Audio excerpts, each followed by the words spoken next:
Hey, it's Mr. Ballen here. If you're a fan of the strange, dark, and mysterious, then you should check out my other podcast, Mr. Ballen's Medical Mysteries. Each week, I dive into some of the most bizarre, mind-bending medical stories you've ever heard. Cases that leave doctors scratching their heads, miraculous recoveries that defy logic, and strange medical mishaps that seem too wild to be real. These stories are more than just eerie. They are a reminder of how unpredictable and sometimes terrifying life can be. Up next is one of my recent favorites from the series. Whether you're new to Mr. Ballen's Medical Mysteries or a longtime listener, I think you'll find it just as captivating as I did. If you like this content, make sure to follow Mr. Ballen's Medical Mysteries on Amazon Music or wherever you get your podcasts. We put out new episodes every week, and each one dives into a bizarre, mind-bending medical mystery that will leave you questioning what you thought you knew about the human body.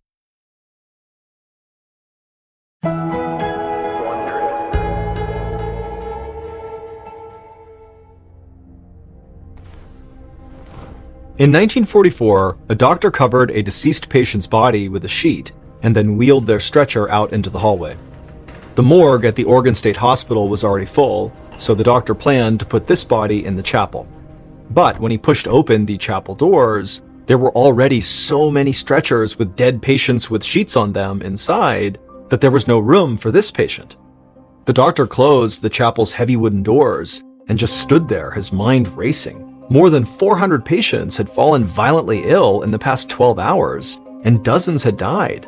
The doctor had no idea what the cause was, and if he couldn't figure it out, he knew more bodies would be joining the ones already lining the inside of the chapel.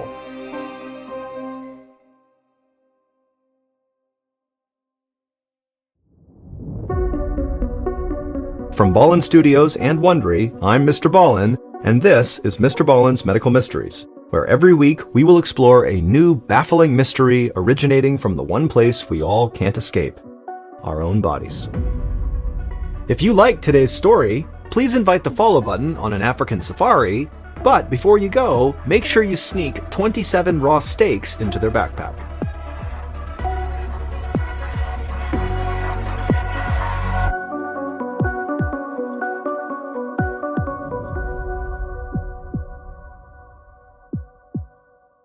This week's story is called Blood Feast.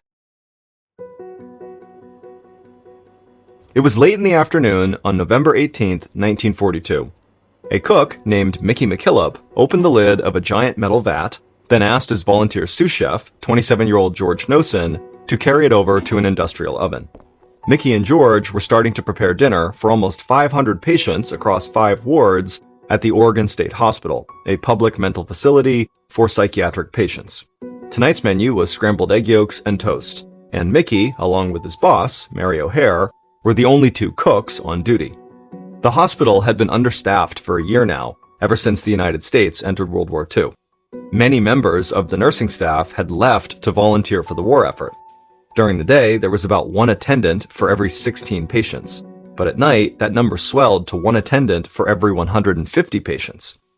Mickey and Mary were so desperate for help in the kitchen that they had started asking trustworthy patients to help them prep for each meal. And one of those trustworthy patients was Mickey's volunteer sous chef, George Nosen. George placed a frozen 16-pound canister of eggs onto the countertop beside the oven. Mickey liked George, and he felt a little sorry for him too. George's parents had originally brought him to the hospital for help with his epilepsy, which is a disorder of the brain characterized by repeated seizures. At this time, people were just beginning to understand how epilepsy actually worked. George's parents most likely saw it as a mental condition, which is why they brought him to the state hospital. They probably didn't think he was crazy, they just wanted help with getting his seizures under control. But during George's initial evaluation, the staff psychologist would diagnose George with paranoid schizophrenia, and then they had George involuntarily committed for life. Mickey didn't understand how that was possible. He'd never seen George hallucinate or get aggressive like the other patients with schizophrenia, but there was nothing he could do about it. And if he was being honest with himself, he was glad to have someone so mild-mannered and easygoing to help him in the kitchen. Mickey yanked the lid off the canister that George had just set down, revealing hundreds of thawing egg yolks. These days, a lot of the hospital's food supply came from federal surplus deliveries, since the government was rationing food to help the war effort. The egg whites were used in food that was sent overseas, and hospitals stateside got the leftover yolks. It was time to start cooking, so Mickey dumped out the canister into the metal vat. He repeated the process 2 more times until the stovetop was crowded with thawing eggs. He handed George a cup and asked for water, and then he lit the stovetop so the eggs would warm faster. He let George dump the water into the vat, then the 2 of them started slicing bread loaves. Once they were done, Mickey turned on the oven and laid all the bread slices across the metal grates to be toasted. Then he turned his attention back to the eggs. They were finally thawed, so Mickey asked George to grab some powdered milk. It was the only thing that made the egg yolks creamy enough to scramble. As Mickey stirred the eggs, he sent George to fetch something else, postum powder, a caffeine-free coffee substitute they'd been getting from the government over the past year. Mickey even let George mix the drink himself. He'd never let a patient touch an actual dinner item before, so Mickey took a quick sip just to be safe. The postum tasted like chalk, which meant it was made correctly. He clapped George on the back and told him he'd done a great job. But that momentary taste test distracted Mickey just long enough for the eggs to start burning. Mickey cussed as he turned off the stovetop, wondering how to fix this. He threw in a palmful of salt and then gave the eggs a stir, and then they looked good as new. When dinner was finally done, Mickey and George portioned the eggs and toast into buffet dishes and then loaded them onto a big cart for delivery at each of the 5 dining halls spread across the hospital's wards. By the time they got to Ward 5, hungry patients lined the hallway outside the cafeteria, urging Mickey and George to please hurry up. Finally, a bell rang and the lines began to move. From behind the buffet table, Mickey watched as the patients ladled scrambled eggs onto their plates. He helped serve them each a piece of toast, and then sent the patients to sit at the long metal tables that ran the length of the dining hall. And as the patients all dug into their food, Mickey heard someone call out that the eggs were too salty. Mickey winced and felt bad because he knew he very well could have oversalted them. And while Mickey was worrying about the eggs, another patient in the room took a long swig of postum and then started to choke. One of the nurses walked over to pat the patient on the back, but instead of swallowing, the patient keeled over and threw up on the nurse's shoes. The nurse shrieked, and Mickey looked over and saw a red streak on the ground. It took him a second to realize that it wasn't vomit, it was blood. The patient then fell backwards onto the floor, and those around him began to scream. The nurse bent over and tried to steady the man, who was now having a seizure on the floor. Mickey ran over to help her, but before he could make it, another patient sent a spray of red blood shooting across the table. Mickey shouted for everyone to stop eating. But his warning came too late. More patients began throwing up blood. Others collapsed onto the floor, writhing in pain. Mickey didn't know what to do, so he just tried to catch patients as they fell. One nurse ran into the hallway and sounded an alarm.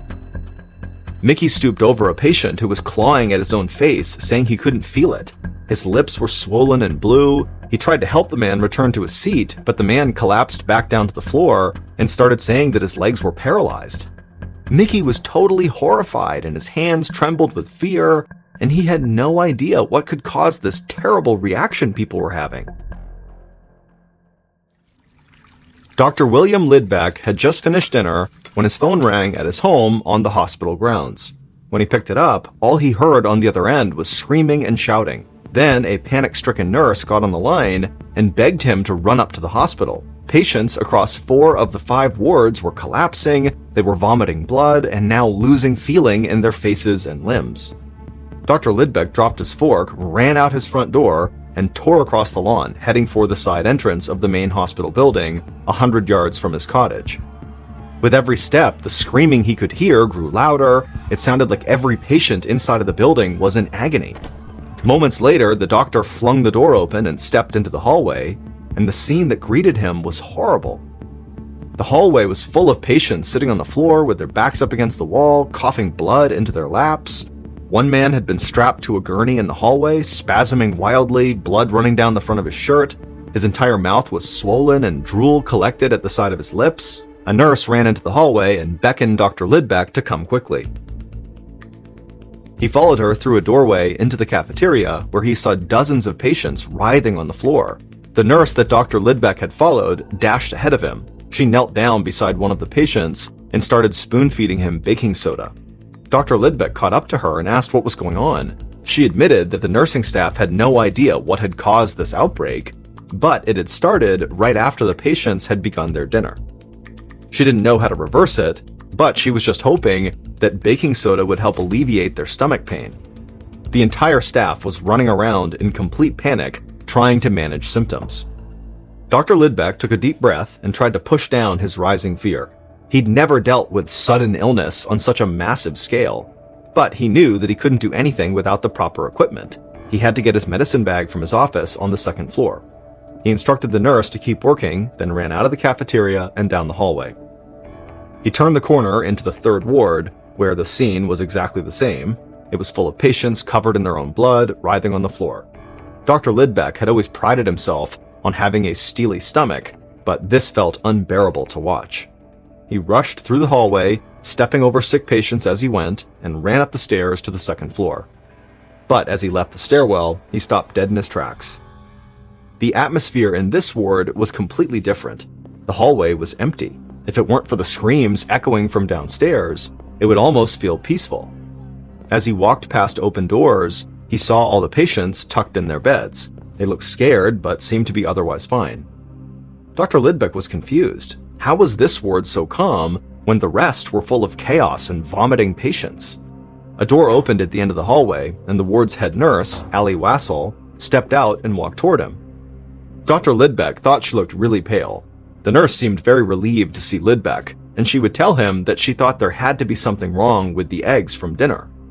She said she had taken one bite and they had tasted so spoiled that she ordered all her patients not to eat them, and so her patients were fine, but she had been throwing up ever since. A chill ran through Dr. Lidbeck.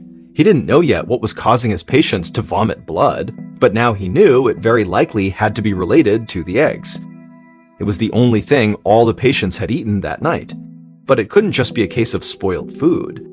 An egg would have to be so rotten to cause this that it never would have been served in the first place. It would have been obviously bad. Then a realization dawned on him. If the eggs themselves were fine, it meant that something else had been put in the eggs that night.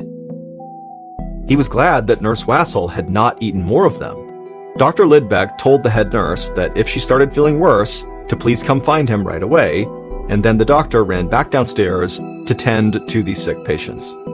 As Dr. Lidbeck went down a hallway, he passed by the hospital morgue. A nurse was wheeling a covered stretcher inside. One of the patients had died. Dr. Lidbeck's blood ran cold, but he didn't have time to stop and mourn. There were hundreds of other patients still waiting for treatment, and so he didn't have a moment to lose.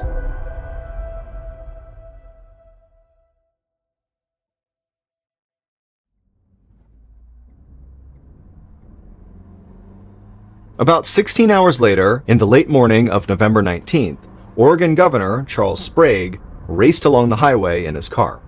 An hour earlier, Sprague had heard about last night's outbreak at the state hospital. Now he was on the way to the state capitol, where an emergency state board of control meeting would soon commence. From the moment the United States had entered the war, Sprague feared a morning like this. He was worried that the outbreak at the hospital was caused by sabotage, that the country's enemies had deliberately tampered with these eggs. He knew that the Oregon State Hospital received food rations from the government. The frozen eggs had been part of a shipment to the hospital 6 months ago. But those eggs had been separated from a much larger batch. It was entirely possible that someone had poisoned that larger supply, which was then sent around to various institutions throughout the country. Sprague worried that if someone had tampered with the egg supply, anywhere that had received eggs from that batch would suffer a similar attack. Sprague shuddered at the thought of a spy for the Axis powers poisoning innocent Americans. The Food and Drug Administration had already ordered all institutions that received these eggs to immediately stop using them. Sprague's driver stopped the car outside the front steps of the Capitol building. Once Sprague got out, he was greeted by an aide who walked with him up the stairs. The aide had just received word from the hospital. As of 10:30 that morning, 47 patients had died, and their bodies were still lining the hospital hallways, and another 350 patients were violently ill. As governor, Sprague needed to make sure that investigators had the resources necessary to investigate the egg tampering and find out who was behind it. He told the aide that he'd be a few minutes late to the meeting, then headed for his office to call the chief of police in Salem, Oregon, where the state hospital was located. Later that afternoon, the superintendent of the hospital, Dr. John Evans, stood in front of a cage of rats in a laboratory. He was holding a plateful of scrambled eggs. Earlier that morning, a coroner had requested permission to perform autopsies on the patients who had died. Dr. Evans allowed him to take 6 of the dead, hoping the autopsy results could tell him what had happened. A few hours after the coroner had taken the bodies, Dr. Evans received a toxicology report that confirmed his worst fear. The patients had been poisoned. However, nobody knew yet what they were poisoned with or how. The coroner was still running tests. But that was why Dr. Evans was now holding a plateful of the contaminated scrambled eggs that had been served the night before. He was running his own experiment. On a neighboring table, there was another cage of rats and another plate of eggs. But these eggs came straight from one of the egg yolk canisters still in the freezer. A lab technician had thawed them out that morning. They reasoned that if only the first cage of rats died, that meant the poison had been added into the eggs at the hospital. But if both cages of rats died, it meant the eggs themselves had been poisoned before they were shipped to the hospital, and tens of thousands of people could be in danger. Dr. Evans placed each plate of eggs into their respective cages and then waited for the rats to eat. A moment later, the rats in the first cage began to shake violently and foam at the mouth. They squealed in pain, and within minutes, all of them were dead.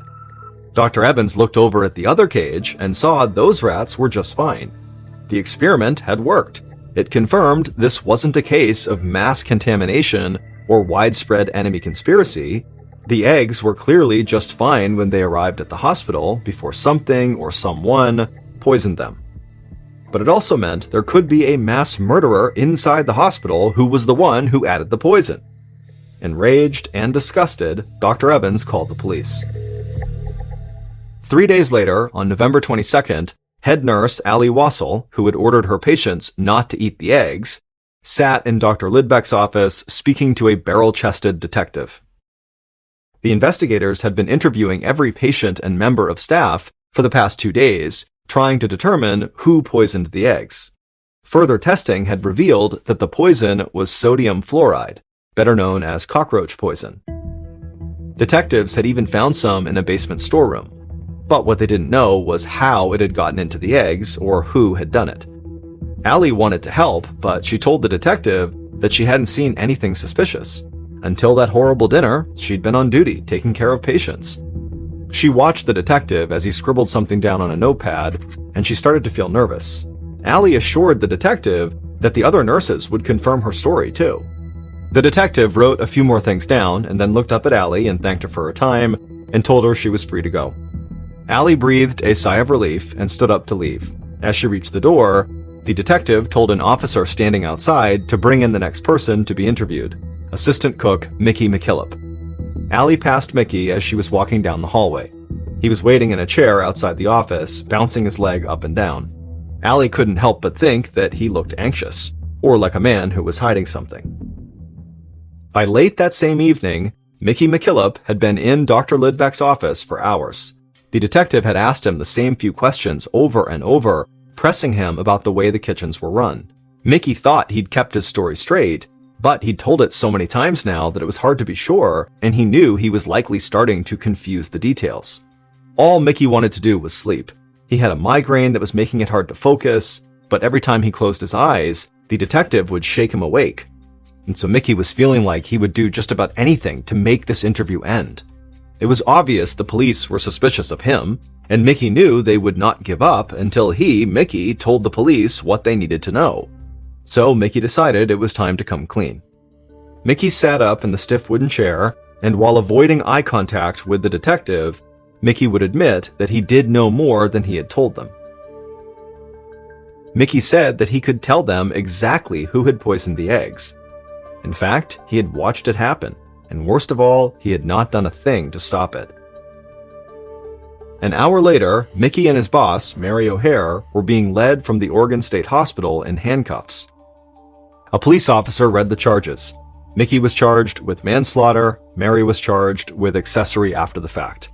Then the officer loaded them into a police van. Mickey took one last look at the hospital and caught a glimpse of a few patients staring out the windows, terrified looks on their faces.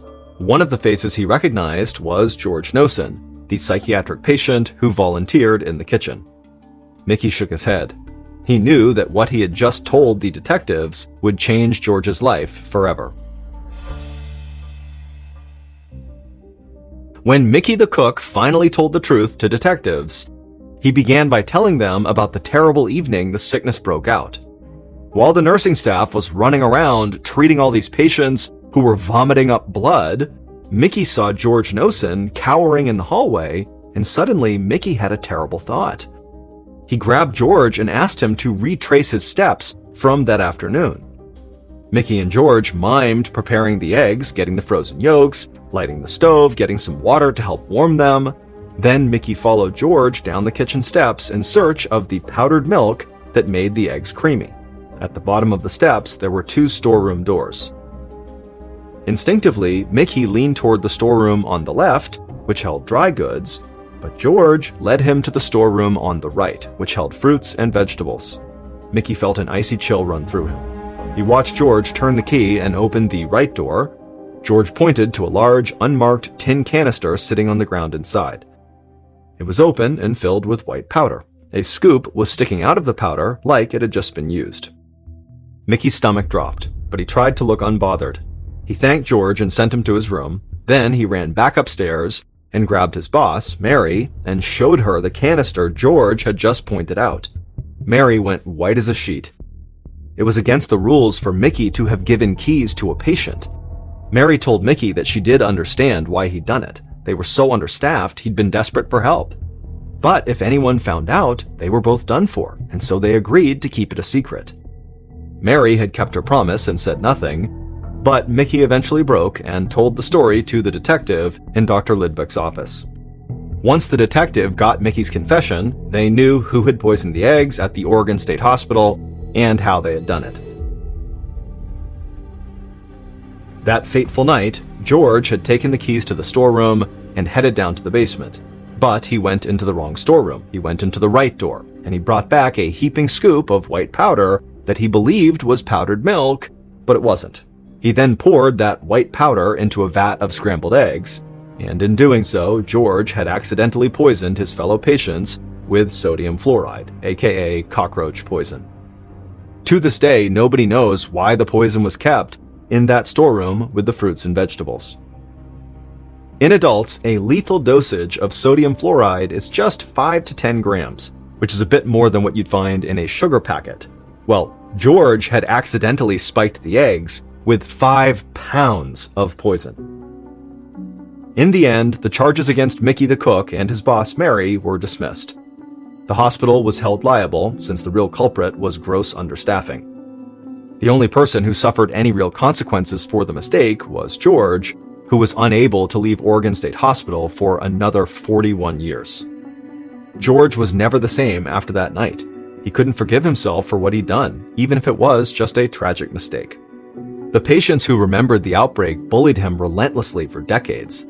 And after a while, George started fighting back. He got into physical brawls on multiple occasions. And then, in 1983, he got into a big altercation with an older inmate, and during it, George was severely injured and died as a result.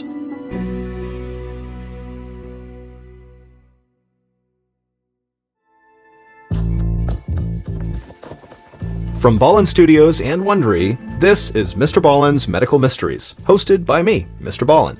A quick reminder, the content in this episode is not intended to be a substitute for professional medical advice, diagnosis, or treatment. This episode was written by Aaron Lan. Our editor is Heather Dundas. Sound design is by Ryan Potesta. Coordinating producer is Sophia Martins. Our senior producer is Alex Benedon. Our associate producers and researchers are Sarah Vitak and Tasia Palaconda. Fact-checking was done by Andrew Rosenblum. For Ballen Studios, our producer is Alyssa Tomanang. Our head of production is Zach Levitt. Executive producers are myself, Mr. Ballen, and Nick Witters. For Wondery, senior managing producer is Ryan Lohr. Our head of sound is Marcelino Villapando. Our producer is Julie Magruder. Senior producers are Laura Donna Palavoda and Dave Schilling. Our executive producers are Aaron O'Flaherty and Marshall Louis for Wondery.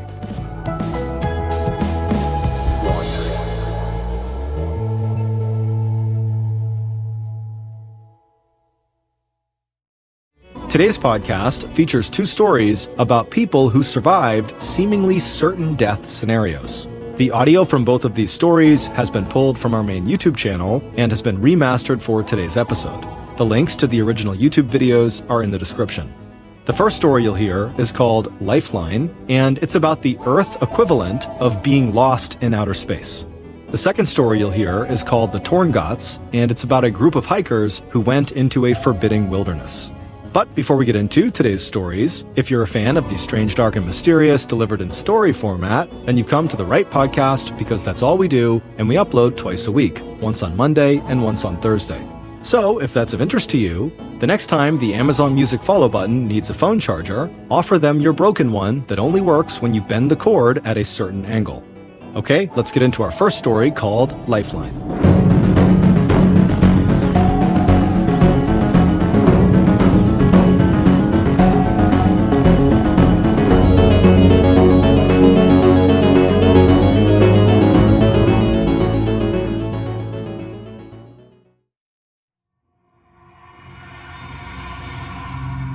One of the most insane jobs in the world is being a saturation diver for an oil and gas company. These highly specialized divers go down to extreme depths to do construction and demolition on underwater structures. The extreme pressure on their bodies from being so deep will cause some of the mixed gas they breathe to get trapped inside of their body. Now, this is harmless while it's happening, so while they're down at depth, this doesn't matter. But when they ascend, they have to do what's called decompression stops, where they basically stop in the water column at certain depths and just wait and allow these trapped gases to naturally come out of their body. Now, if they skip these decompression stops and just rush to the surface, those trapped gases will not leave their body and they will expand inside of them, causing a condition called decompression sickness or the bends, and it can be fatal. Now, these decompression stops get longer and longer the deeper you go. And in the case of saturation divers, they'll go as deep as 2,000 feet. And for reference, in order to safely ascend from 2,000 feet, it would take you about 33 hours. And so these oil and gas companies can't afford to have their divers taking 33 hours in between dives, and so they came up with a clever workaround. They built a pressurized chamber system on board ships and oil rigs where their divers would live in between their dives. And what this did was, by keeping their divers constantly under pressure, either literally underwater or in this system, the trapped gases inside of them didn't have a chance to expand, and so their divers couldn't get the bends. The divers would live inside of this incredibly cramped chamber for weeks at a time, getting transported to and from the seafloor inside of this small pressurized sphere that's called a dive bell that could detach from the chamber without totally depressurizing the whole system. At the end of these divers' multi-week shifts, they would do one long decompression stop inside of the chamber. And then when they were done, they'd step out of the chamber and they'd be fine again. In September of 2012, a 32-year-old saturation diver named Chris Lemons was on board a dive ship in the middle of the North Sea. He, along with 11 other divers, had just started a 4-week-long saturation shift. On the 12th of that month, Chris, along with 2 other divers named Dave and Duncan, were scheduled to perform routine maintenance on an oil platform 330 feet below the surface. The North Sea is notorious for terrible weather, but this day the weather was especially bad. And they considered not doing the dive, but ultimately they decided to do it anyways. As Chris, Dave, and Duncan put on their diving equipment and climbed from their living chamber through the tunnel into the dive bell, the captain of the ship navigated directly over this oil platform and then flipped on autopilot mode, which activated dynamic positioning. Now, dive ships rely heavily on dynamic positioning, which is really just this high-tech computer that makes sure, as soon as you turn it on, that the ship does not move from a particular spot in the water. So regardless of the swells and the wind, the ship stays steady. And this is really important when you have divers in the water because the dive bell is connected to the ship and the divers are connected to the dive bell. And so if the ship is moving all over the place, so is the dive bell and so are the divers, making it impossible for the divers to do their job. Once the captain had the dynamic positioning up and running, the 3 divers sealed the door of the dive bell behind them, and then the dive bell was detached from the chamber and then lowered through a hole in the middle of the ship into the ocean. Once the bell got down to 330 feet, Chris opened up a hatch on the bottom of the dive bell that led directly into the water. Now, because the pressure inside the bell matches the pressure outside the bell, water does not come in through this hole. Duncan was the bellman for the night, so he would not be going out and doing any diving. He would be staying in the bell to support Dave and Chris. And so he helped them get their big helmets on and connected their umbilical to each of them. Sat divers, when they're outside of the bell, are completely reliant on their umbilical. It's this long stretch of tubes and wires that are connected directly to their suit and to their helmet, and it provides air as well as heat and electricity to their lights, and it provides radio communication up to the people on the boat. Once Chris and Dave were all set up, they slipped through the hole at the bottom of the bell, which brought them down to this little platform that was suspended right below the bell, and from there they leapt off all the way down to the sea floor. Now, sat divers will say that leap from that platform is both amazing and terrifying, because once you leave the bell, it's completely pitch black all around you, so there's no reference point of how fast you're going or even how close to the ground you are. And so it feels like you're just sinking into this endless abyss before you crash into the ground. Once Chris and Dave did hit the ground, they stood up and began walking, and they were directed by the radio in their helmet which direction they needed to go to reach this oil platform. The oil platform was 11 meters tall, and it looked like a sort of pyramid of these big steel pipes. They climbed up the side until they reached their respective working area, and then they settled in to do their job, which they expected to take about 6 hours. At first, everything was going to plan, but about an hour into the job, something went terribly wrong on the surface. The dynamic positioning computer failed. Now, the captain immediately saw it and just expected the backup computer to kick in and take over. But in a terrible turn of luck, the backup computer also failed. And so very quickly, this huge dive ship began drifting in the rough seas, dragging with it the dive bell and the divers 330 feet below.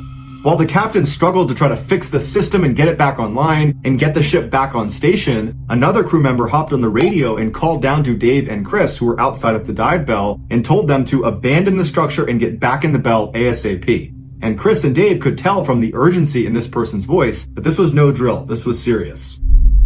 Chris and Dave were both positioned on the south side of the structure about halfway up, and their umbilicals were running straight up the structure and then northward because the ship was drifting northward. So neither Chris nor Dave could go around the structure. They needed to go straight up before being able to climb their umbilicals back up to the bell.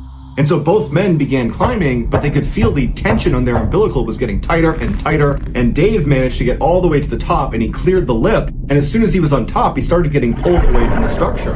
And he looked to see if Chris was also getting pulled, and all he saw was Chris's umbilical, impossibly stretched, still draped over the south side, and he could not see Chris. And that's when Dave, Duncan, and all the people on the surface heard Chris come over the radio frantically saying he was stuck on the underwater structure. His umbilical had gotten wrapped around one of the pylons.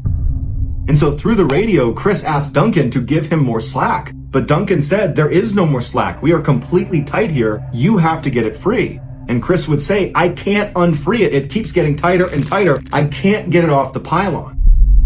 And so Dave jumped down onto the platform and tried to pull himself over to Chris, but his own umbilical was getting pulled towards the dive bell, and so he could not help Chris. And so Dave knew he couldn't do anything, so he turned and began crawling up his umbilical towards the dive bell, and as he's climbing, he hears behind him this extremely loud explosion. It sounded like a shotgun going off, and what it was Chris's umbilical snapping under the tension.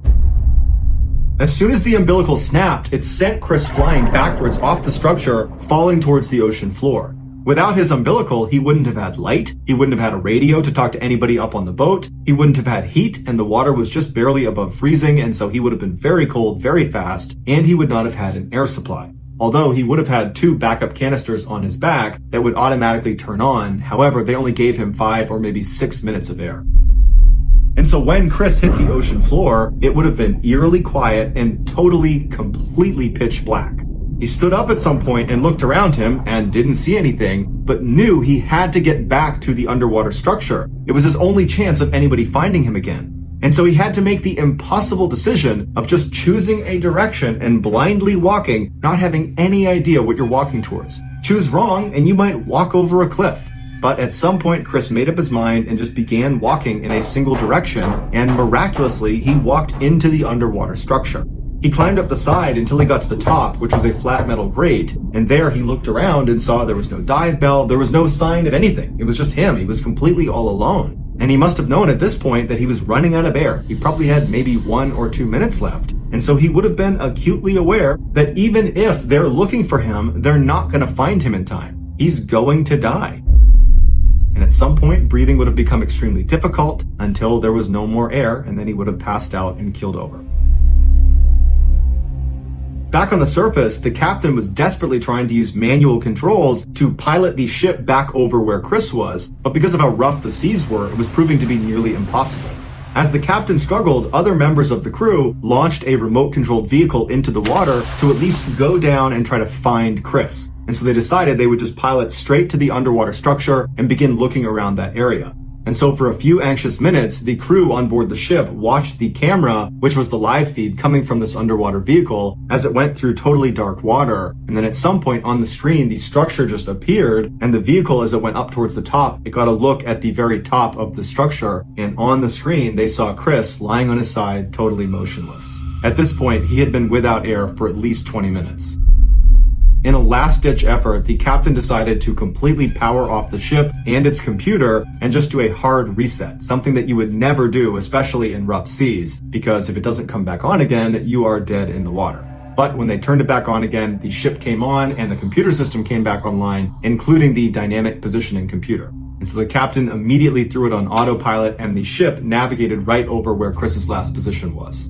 After Chris's umbilical had broken, Dave had managed to climb back up to the bell, and he was just standing underneath that platform right beneath it. And so when the ship got right back over Chris's position, Dave leapt off the platform, got to the seafloor, climbed up the structure, grabbed hold of Chris's body, and hauled him back up into the bell. Once Chris's body was inside the bell, Duncan, the bellman, removed Chris's helmet, and he saw that his face was blue and he was totally lifeless, but Duncan immediately just gave him mouth-to-mouth resuscitation. And after giving him 2 big breaths, Chris came back to life. He started gagging and coughing, and he's looking around wide-eyed, and Duncan and Dave are looking at him like, you gotta be kidding me, you're supposed to be dead. And after about 30 seconds, the color in Chris's face had totally come back, and he was looking at Duncan and Dave and asked them, what happened? And Duncan and Dave didn't have an answer for him. And so instead, all 3 men just started laughing and hugging. They could not believe it.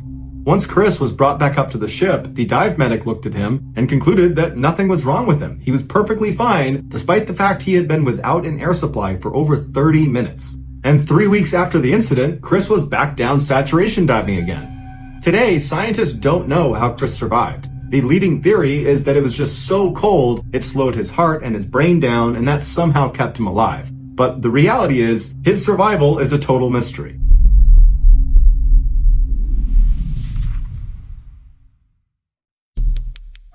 Our next and final story is called The Torn Guts.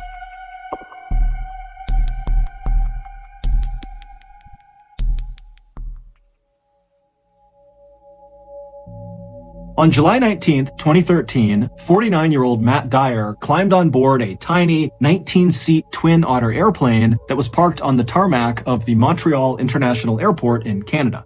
Matt was about to take off on the first of 2 flights that would take him and 7 other adventurous people deep into one of the most remote and wild regions in North America.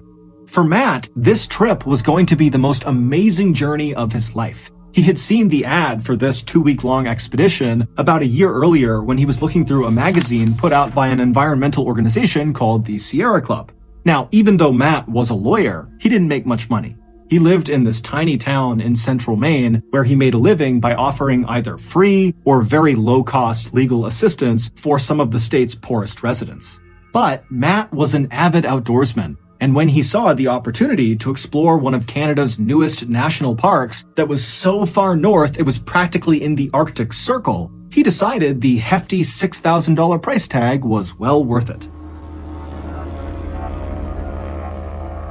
2.5 hours later, after flying over 900 miles due north away from the airport in Montreal, the Twin Otter airplane that Matt and the others were riding on touched down on a narrow gravel landing strip situated between this huge forest on a mountainside and a river on the other side. After climbing off the plane with all of their equipment, Matt and the 7 others hustled their way over to this stretch of flimsy plywood buildings that lined the runway. These buildings and this entire area they were in was not a part of this new national park they were going to. This was like their staging area to prepare and get ready before catching another flight that would bring them into the park. And so Matt and the 7 other people he was with, which included the 2 trip leaders from the Sierra Club, they would stay at this temporary base camp for the next couple of days, going over their hiking routes and talking about emergency procedures and protocols. And then after those 2 days were up, the group felt like they were ready. And so the group packed up all their things and they boarded the tiny float plane out on the water that would take them to their final destination, this new Canadian national park, better known as the Torngat Mountains. 45 minutes later, the pilot of the float plane began to descend through the clouds to make their landing on a little water inlet. And as the pilot did that, Matt and the 7 others were able to look out the window and actually see the Torngat Mountains for the first time. Now, all of them had seen dozens and dozens of pictures of this area, but seeing it for the first time in person was still shocking. The area looks like an alien planet. The wilderness in and around the Torngats is not the same kind of wilderness we think of when we think about going hiking in the forest or going camping or something. No, the wilderness in the Torngats is primordial. It's like you're looking out at a place from the very beginning of time, like dinosaurs should be walking around this area. As far as Matt could see, in any direction were these huge, jagged mountains that had been carved out of the earth by glaciers hundreds of thousands of years ago. And those same glaciers had created hundreds of waterways between the mountains called fjords that almost looked like blue-veined fingers. And even from high up in the plane, Matt could look down and the water of these fjords were so clear that he could see these speckled backs of brown trout swimming beneath the surface.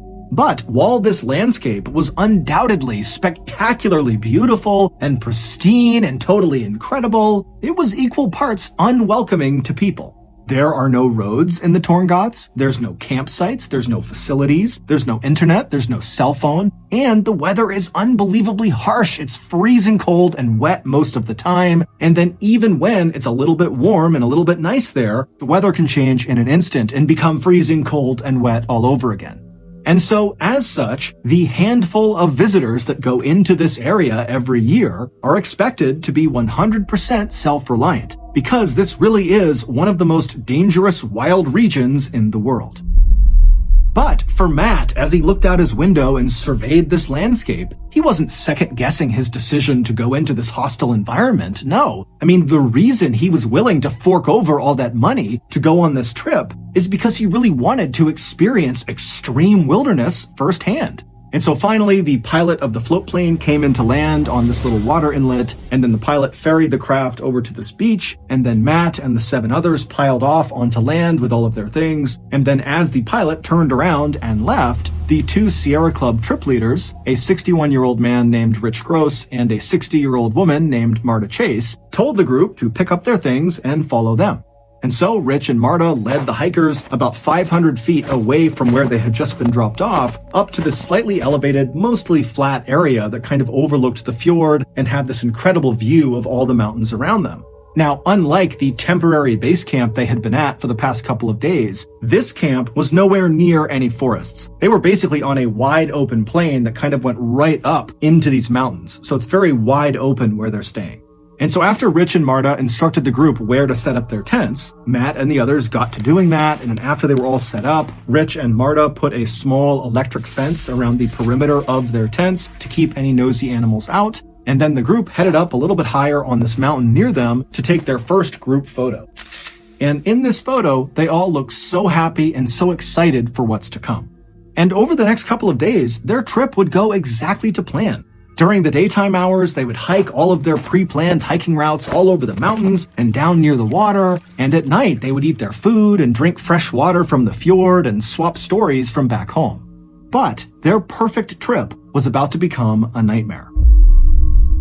In the early evening hours of Tuesday, July 23rd, so 2 days after the group arrived in the Torngat Mountains, Matt and the others returned from one of their hikes. Now, the day had been cold and rainy, but the group was in good spirits. This was their last day at this particular camping spot. The next morning, they were going to pack up and head farther inland to their next camping spot.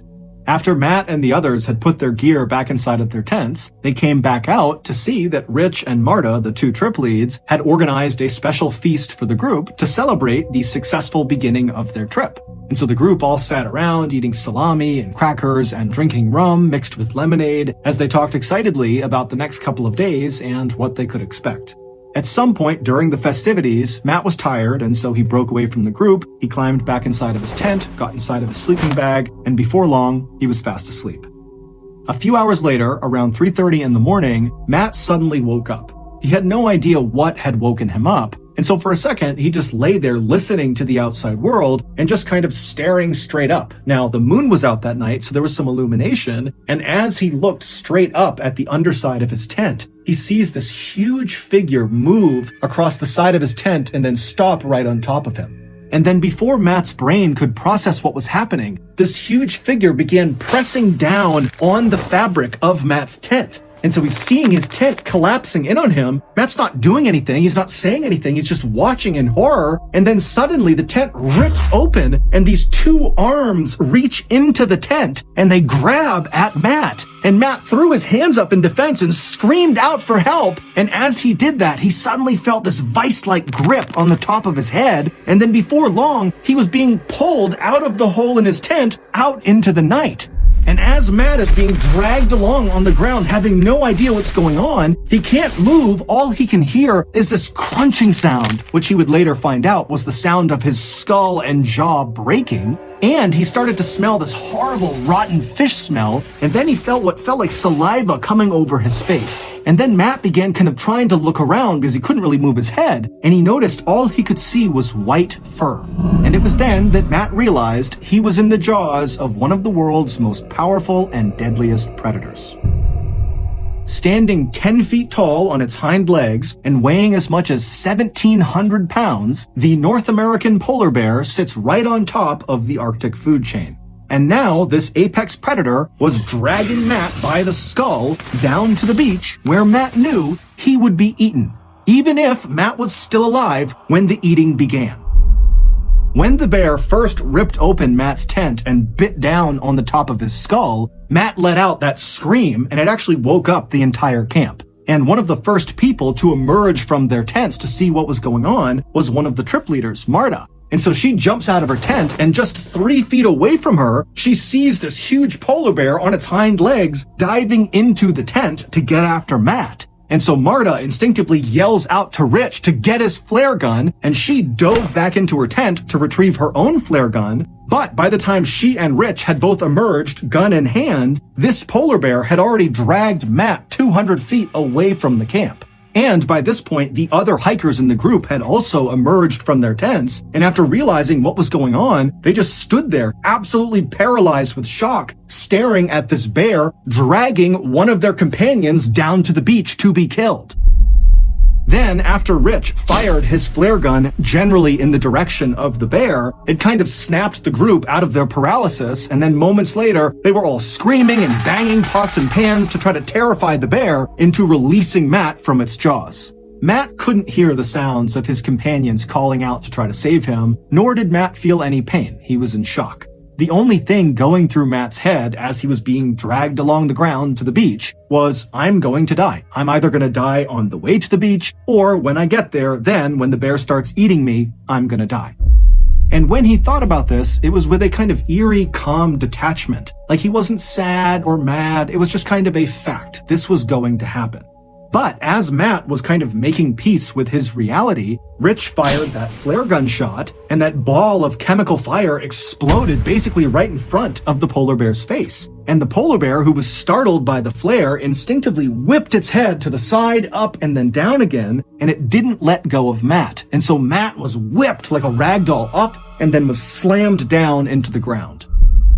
And when Matt hit the ground, he heard the sound of his neck breaking. But as Matt was laying there, the bear released him from its jaws, and then behind Matt, the bear turned around and began walking away. And so Matt could hear the sound of its big paws moving away from him, and suddenly Matt's thinking, oh my god, I might survive this. And so he tried to lay as still as he possibly could so as not to attract any attention, and he began repeating in his head over and over and over again, please bear, go away, please bear, go away. But, as if out of a horror movie, as Matt is laying there repeating this phrase, he hears the sound of this bear stopping, turning around, and start moving back towards him. And so Matt's just thinking, okay, it's going to come back over here, it's going to bite my head, and that's the end. But, luckily, Rich, by this point, one of the trip leads, had run down closer to the beach, reloaded his flare gun, and right as this bear was going to bite Matt again, Rich had fired that flare, and once again, the chemical fire had kind of exploded right near the bear, causing it to get startled. It turned around, it ran off, and this time the bear did not return. It would turn out Rich and Marta, the two trip leaders from the Sierra Club, had chosen a location for this campsite that was so heavily trafficked by polar bears, it was referred to as a polar bear highway. When all of the hikers, which included Marta and Rich, had been given their safety brief when they were staying in those plywood structures at that base camp near the runway, well, part of the brief was whenever you make camp in the Torngots, you want to be at least a quarter mile away from water. Go way inland because the polar bears hunt and fish and walk around right along the edge of these fjords. But despite all 7 members of this Sierra Club expedition being experienced wilderness backpackers, none of them really appreciated just how dangerous it was to be camping or even hiking around in known polar bear territory. And so this is why they ultimately ignored the safety brief and set up their first camp just a couple hundred feet away from the water's edge. And even prior to the attack on Matt, when the group literally saw polar bears wandering around near their camp and even at one point had to fire their flare guns at the polar bears to get them to leave, the group still decided it was best to stay at this particular campsite. Perhaps they believed their electric fence they had set up around the perimeter of their tents would protect them from these polar bears, but obviously that had not been the case. The bear that attacked Matt had been totally unaffected by their fence. Matt would survive this attack, but really only because one of the members of the expedition happened to be a medical doctor, and so they were able to stabilize Matt until help arrived. Matt's injuries were extensive. They included a broken skull, a broken jaw. He had slash marks and puncture wounds all over his head and his neck, and all of those wounds got horribly infected. And also his voice was permanently changed as well, because the bear also slashed his vocal cords. Following the attack on Matt, Parks Canada, which is the agency that oversees all of Canada's national parks, including Torngots, has mandated that any organization going into Torngots National Park has to have a polar bear protection plan in place. As for Matt, he does not make a big deal about his near-death experience. In fact, he kind of makes light of it and sometimes even makes jokes about it. As for the polar bear that attacked him, Matt holds no ill will. If anything, the attack has made him more interested and appreciative of the apex predator. In August of 2014, so 11 months after Matt's brush with death, he returned to the Torngots and even visited the actual site of the attack, perhaps to get closure. Except this time, he was in the company of an armed polar bear expert.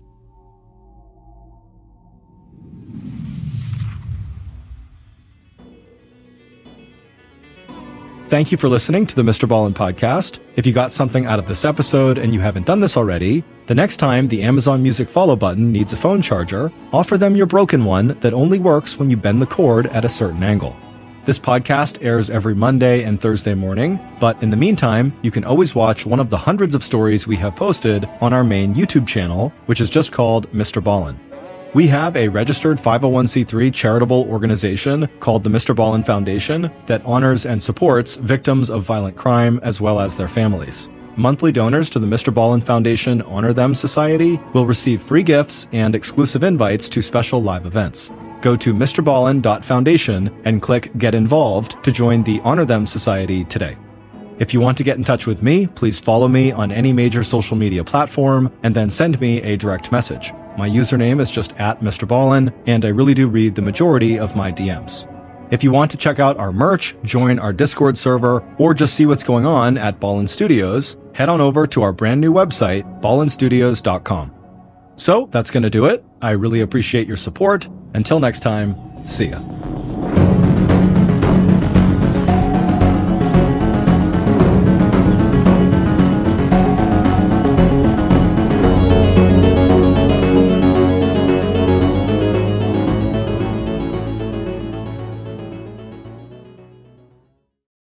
One night in 2003, a man named Chris, who was living in Nashua, New Hampshire, drove from his house over to his girlfriend's house, which was only about 15 minutes away.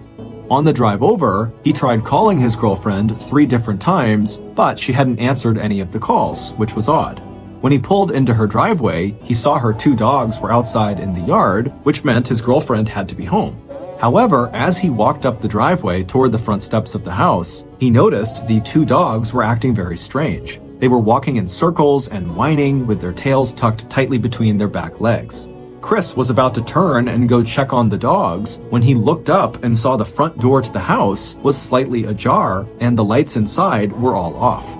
Suddenly feeling alarmed, Chris ran up the steps and entered his girlfriend's house, and what he would see inside would turn out to be one of the worst things Nashua, New Hampshire police had ever seen. But before we get into that story, if you're a fan of the strange, dark, and mysterious delivered in story format, then you've come to the right podcast because that's all we do, and we upload twice a week, once on Monday and once on Thursday. So, if that's of interest to you, when the Amazon Music follow button isn't looking, spill a significant amount of water in front of their dishwasher so they think it's broken and have to spend hours trying to figure out what's wrong with it. Okay, let's get into today's story.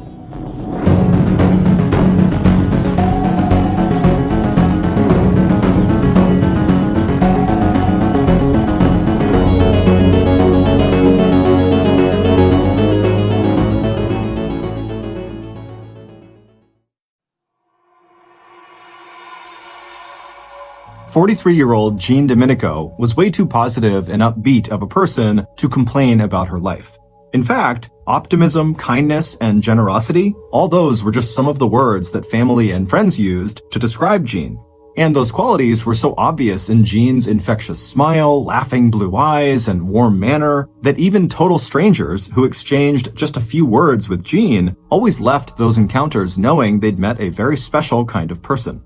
So, when Jean's coworkers passed by her desk at Oxford Health Plans on that hot New England morning in 2003, no one would have suspected that behind Jean's usual smile and cheerful greeting, Jean had been feeling anything but happy and calm. It was Wednesday, August 6th, and the day was shaping up to be one of the hottest on record in Nashua, New Hampshire, where Jean lived with her 2 teenage children. And when Jean had left her house at 7:45 a.m. that morning, she had spent the 30-minute drive to work going over and over in her mind the events of the last 5 days. Even inside of her air-conditioned car, where she felt comfortable and in control of her surroundings, Jean kept wondering if the decision she had come to on Monday, 2 days earlier, was the right decision, or whether it would just cause even more problems for her and her kids. As a single mom who had ended an abusive marriage 4 years earlier, Jean was no stranger to family drama and the strain of financial hardship, and Jean had always chosen to meet those challenges head-on. After leaving the children's father, Anthony Kaczynskis, back in 1999, Jean began working 2 to 3 different jobs at once to put food on the table of their small home in one of Nashua's more modest neighborhoods. Even now, with her full-time job at Oxford Health Plans, Jean still worked a part-time shift at a local convenience store. But despite how busy she was, Jean's primary focus had always been her son, Charlie, now 14 years old, and her daughter, Nicole, who had just turned 16 2 months earlier. The 3 of them had always been very close, and now, aside from still sharing their father's last name, Charlie and Nicole spent almost all their time with their mom. And no matter how crazy her schedule was, Jean had always made sure that both children were well looked after when she was at work, and that the neighbors always kept an eye out for her ex-husband. Not only did Anthony owe Jean $11,000 in unpaid child support, but also Jean wanted to guard against the possibility that Anthony would show up unannounced and uninvited at the house when she was not there. But the turmoil Jean was feeling on this particular morning had nothing to do with Anthony or money or anything else that Jean felt like she could fix through hard work and good parenting, 2 things that came naturally to Jean. In fact, it had been Jean's efforts over the last 2 years to help guide Nicole through a difficult adolescence that had seemed to backfire in ways that Jean had just never expected. Driving along the familiar route to work, Jean thought back to Nicole just before she turned 14 and when their lives had seemed a lot simpler. While still in middle school, Nicole had been an outstanding student whose natural shyness had not stopped her from joining the school chorus and bubbling over at home with news about what she was doing and reading. And when Jean had heard other moms talk about the arguments or fights they had with their teenage daughters, Jean had just felt grateful that she and Nicole had always gotten along so well and had always enjoyed doing things and going places together. But when Nicole turned 14 and headed into high school, her shyness turned into awkwardness and intense self-consciousness about her weight and looks. Jean had been heartbroken the evening she found Nicole sitting on the bed in her tiny upstairs room using scissors to cut pictures of herself into pieces, and hearing Nicole describe herself as fat and ugly. After that, it wasn't long before Nicole, who had also dropped out of the school chorus, became the target of bullying. Driving along Interstate 293, Jean gripped the steering wheel more tightly, remembering one incident when a group of girls pulled Nicole's pants down to her ankles, leaving Nicole fully exposed from the waist down to laughter and stares from surrounding students. Jean had gone straight to the school principal when she heard about the incident, but that had not stopped the whispering and teasing. And then, just when Nicole seemed to be sinking into depression, the shy 14-year-old with low self-esteem had met 17-year-old Billy Sullivan in an online chat room. Billy lived 100 miles away in Willimantic, Connecticut, but the popular internet technology called Instant Messenger had allowed the two of them to form a close and personal relationship long before they actually ever met in person.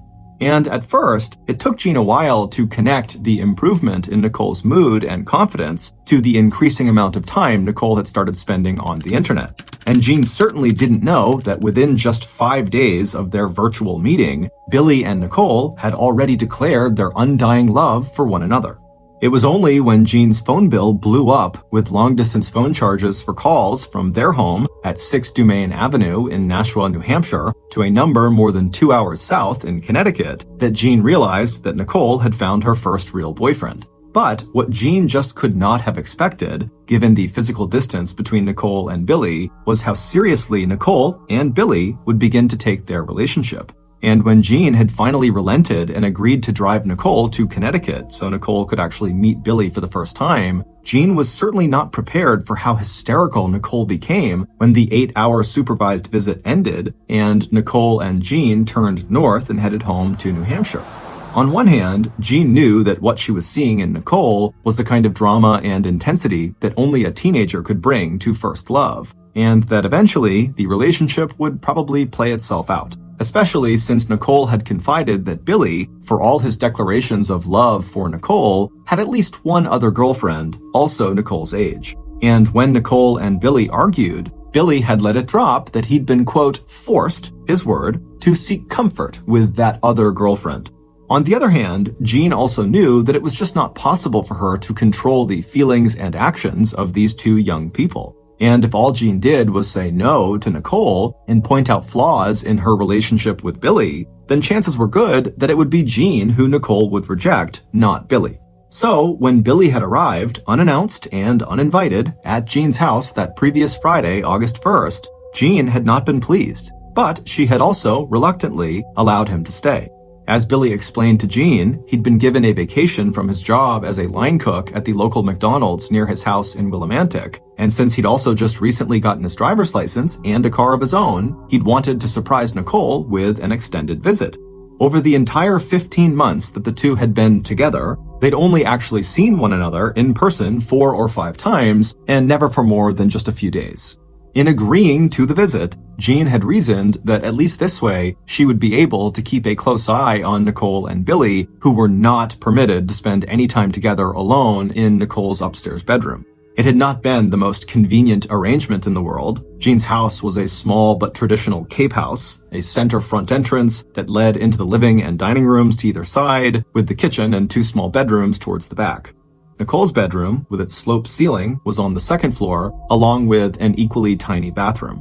Which meant that when Jean's 14-year-old son, Charlie, wasn't staying over with friends, as he often did, there was no spare bedroom for Billy. And Jean had to tiptoe around Billy, sleeping on the downstairs couch when she got up in the morning to start her day and tidy up the kitchen before leaving for one of her 2 jobs. It wasn't that Billy seemed like a bad kid. He had a steady job at McDonald's. He He lived with his single mom and his 4 sisters, but he was not a freeloader. It was clear he loved his family and contributed a regular chunk of his hourly wages to help with household expenses. Tall and lanky, with a military-style buzz cut and dark brown eyes and a smattering of teenage pimples that made him look younger than he really was, he was generally polite and handsome.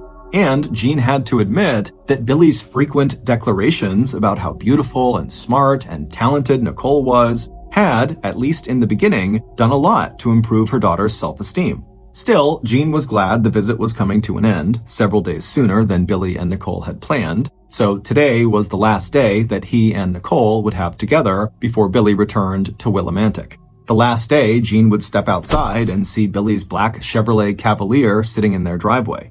Just walking by the car that morning on her way to her own car, Jean had thought of that incident at dinner on Sunday, 3 days earlier.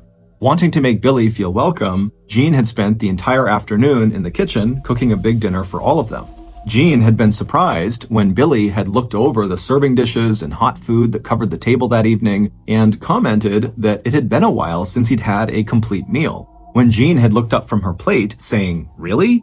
Billy had interpreted her comment as a veiled insult directed at Billy's own mother, as though Peg Sullivan were not as good a cook or as good of a mother as Jean herself was. Remembering the exchange now, Jean just shook her head. For her, Billy's hostile reaction had set the tone of the whole week, and now she was just glad the visit with Billy would soon be over. Determined to keep that fact uppermost in her thoughts, by the time Jean had arrived at work, she had regained most of her outward good cheer. She was scheduled to spend the day training a new employee, and that was something Jean enjoyed and looked forward to. She liked making sure that new hires felt comfortable and welcome and competent, and the training and orientation materials she'd be using were already neatly organized on Jean's work desk and computer. So, half an hour later, as Jean looked up to greet the new employee, it would have taken a very close observer to notice the faint lines of strain on Jean's otherwise open and smiling face. And throughout the day, that close observer did walk by Jean's desk several times to smile and say hello, but it wasn't until 4:30 on that Wednesday afternoon that Chris McGowan, Jean's fiancé and fellow Oxford Health Plans employee, stopped by long enough to have a real conversation with the woman he loved. Ever since Chris had met Jean on his first day of work 2 years ago, Chris had been completely smitten by this outgoing and friendly woman. A confirmed bachelor, whose one long-term relationship had ended in the late 1980s, Chris had not been looking to date anyone, any more than Jean had been. By 2000, Chris, a stocky Irishman with dark hair and a wide smile under his dark mustache, had settled into a comfortable 3-bedroom ranch house, as well as a comfortable routine. For her part, Jean was still recovering from her divorce the year before, and all her time and attention was focused on her kids and on paying the bills. And any spare time that she did have, Jean had spent it on activities like coaching Charlie's Little League baseball team or joining the parent-teacher organization when the children went to the Birch Hill Elementary School. But while that initial spark of attraction that Chris and Jean felt for one another had not lit an instantaneous bonfire, it had ignited something much longer lasting. Chris understood and respected Jean's devotion to her kids, and he was careful not to intrude on Charlie and Nicole's time with their mom. Even now, Chris rarely stayed over at Jean's house, except on the weekends, and he was more than happy to wait until both Charlie and Nicole had graduated from high school and begun their own lives before he and Jean got married and lived together. To their respective family and friends, Jean and Chris formed that rare couple who seemed deeply and patiently in love with each other. Although they made a point of keeping their interactions at work very businesslike, Chris never tired of making small gestures that showed how much he cared for Jean, like the bouquet of roses he had delivered to her desk that past Monday. Despite how crowded the Domenico house was now with Billy visiting, Jean had asked Chris to spend as much time there as possible over the last 5 days. Chris got along well with both Charlie and Nicole, and Jean felt better about Nicole and Billy spending so much time together if Chris was also able to keep a watchful eye on both of them. So, Chris knew firsthand the stresses Jean had felt that week, and he also knew that just when Jean felt like she really needed all her energy and stamina, she had experienced a few bouts of dizziness and fatigue over the last 2 days that were just not like her. Chris's first thought was that the dizziness had been the result of the highly restrictive diet that Jean had recently started in an effort to lose several pounds that had added a comfortable roundness to her 5'6" frame. And looking down at Jean now, at the end of yet another workday, he wished he could convince her that she was perfect just as she was, and find some way to erase the tiredness he could see in her eyes. Instead, Chris went over the plan they had agreed on for that evening. He would leave work now, head to his house, shower, check his mail, and do a few household chores, grab some clean clothes, and then meet Jean at 6 Dumaine Street at about 7 or 7:30. That would give Jean plenty of time to stop and pick up the pizza she planned to serve for dinner that night and tidy up the house before Chris arrived.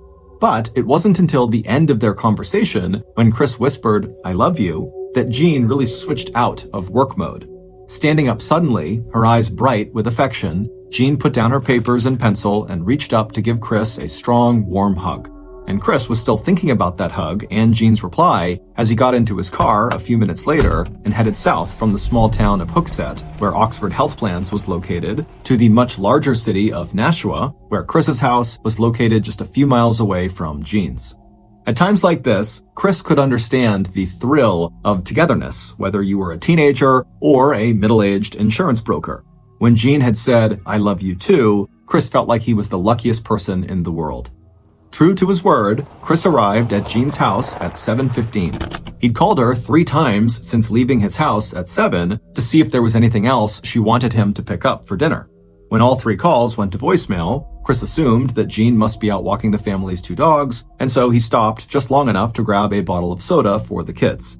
But when Chris stepped out of his car, he could see both dogs still outside in the backyard of Jean's house. Thinking that Jean must have just gotten back from her walk, Chris made his way around to the front, he climbed the steps to the welcome mat, and then came to a sudden stop. The front door was slightly ajar, but inside no lights were on, and the house was eerily quiet. When Jean didn't answer his shouted greeting, "Are you in there, honey?" Chris pushed the door all the way open and stepped inside. As he did so, it occurred to him that the dogs out back had been behaving strangely, whining and turning in circles, their tails tucked tightly between their back legs. His sense of alarm growing by the second, Chris was so focused on finding Jean that he did not even notice the smashed-up coffee table in the living room or the dark liquid that was splashed across the carpet. It was only when he stepped into the kitchen and his eyes followed the thin beam of light from the open refrigerator door as it slanted down to the linoleum tiles that Chris began to register the full horror of what was in front of him. Jean lay face down on the kitchen floor, her head and shoulders swimming in a thick pool of blood. A moment later, Chris was on his knees next to her, shaking her, gently at first, but then much harder, calling her name over and over again and begging her to please just wake up. When the Nashua Police Department and emergency medical personnel heard the call go out from dispatch reporting a, quote, sudden death in one of the city's quietest neighborhoods, it only took minutes for fire trucks, an ambulance, and police cruisers to pull up outside Jean Domenico's house at 6 Dumaine Avenue. With more than 90,000 residents, Nashua might be the second largest city in New Hampshire, but even in a state with one of the lowest homicide rates in the whole country, murder here in Nashua was very rare. So when Chris had called 911 and described a scene of blood everywhere when he discovered his girlfriend's lifeless body, law enforcement had mobilized all of its local resources, blocking off the entrance to Dumaine Avenue, even to residents, stringing up crime scene tape to hold back the growing crowd of concerned neighbors or curious spectators. And also making sure that Chris McGowan, dazed, disoriented, and covered in blood, did not take a single step without a police officer keeping close watch on him. Chris may have told the 911 dispatcher that it looked to him like Jean had had some sort of terrible accident, maybe fainting and hitting her head on a corner of the stove, but police did not have to wait for emergency medical personnel and later the medical examiner to tell them that this was no accident. In fact, it was just the opposite. Jean had been the victim of the most horrific attack that responding officers and detectives had ever seen. And since Chris was the person who had discovered Jean's body, and he was the boyfriend, always a person of interest in homicide cases, he had instantly become the #1 prime suspect, especially when he had no alibi for the time he claimed to have spent at home by himself after work and before finding Jean's body. As the first of Jean's neighbors began gathering outside to ask police what was happening, Chris was bundled into the back seat of a cruiser and driven to the Nashua Police Department headquarters, where he willingly gave police a DNA sample before being taken into an interrogation room for questioning.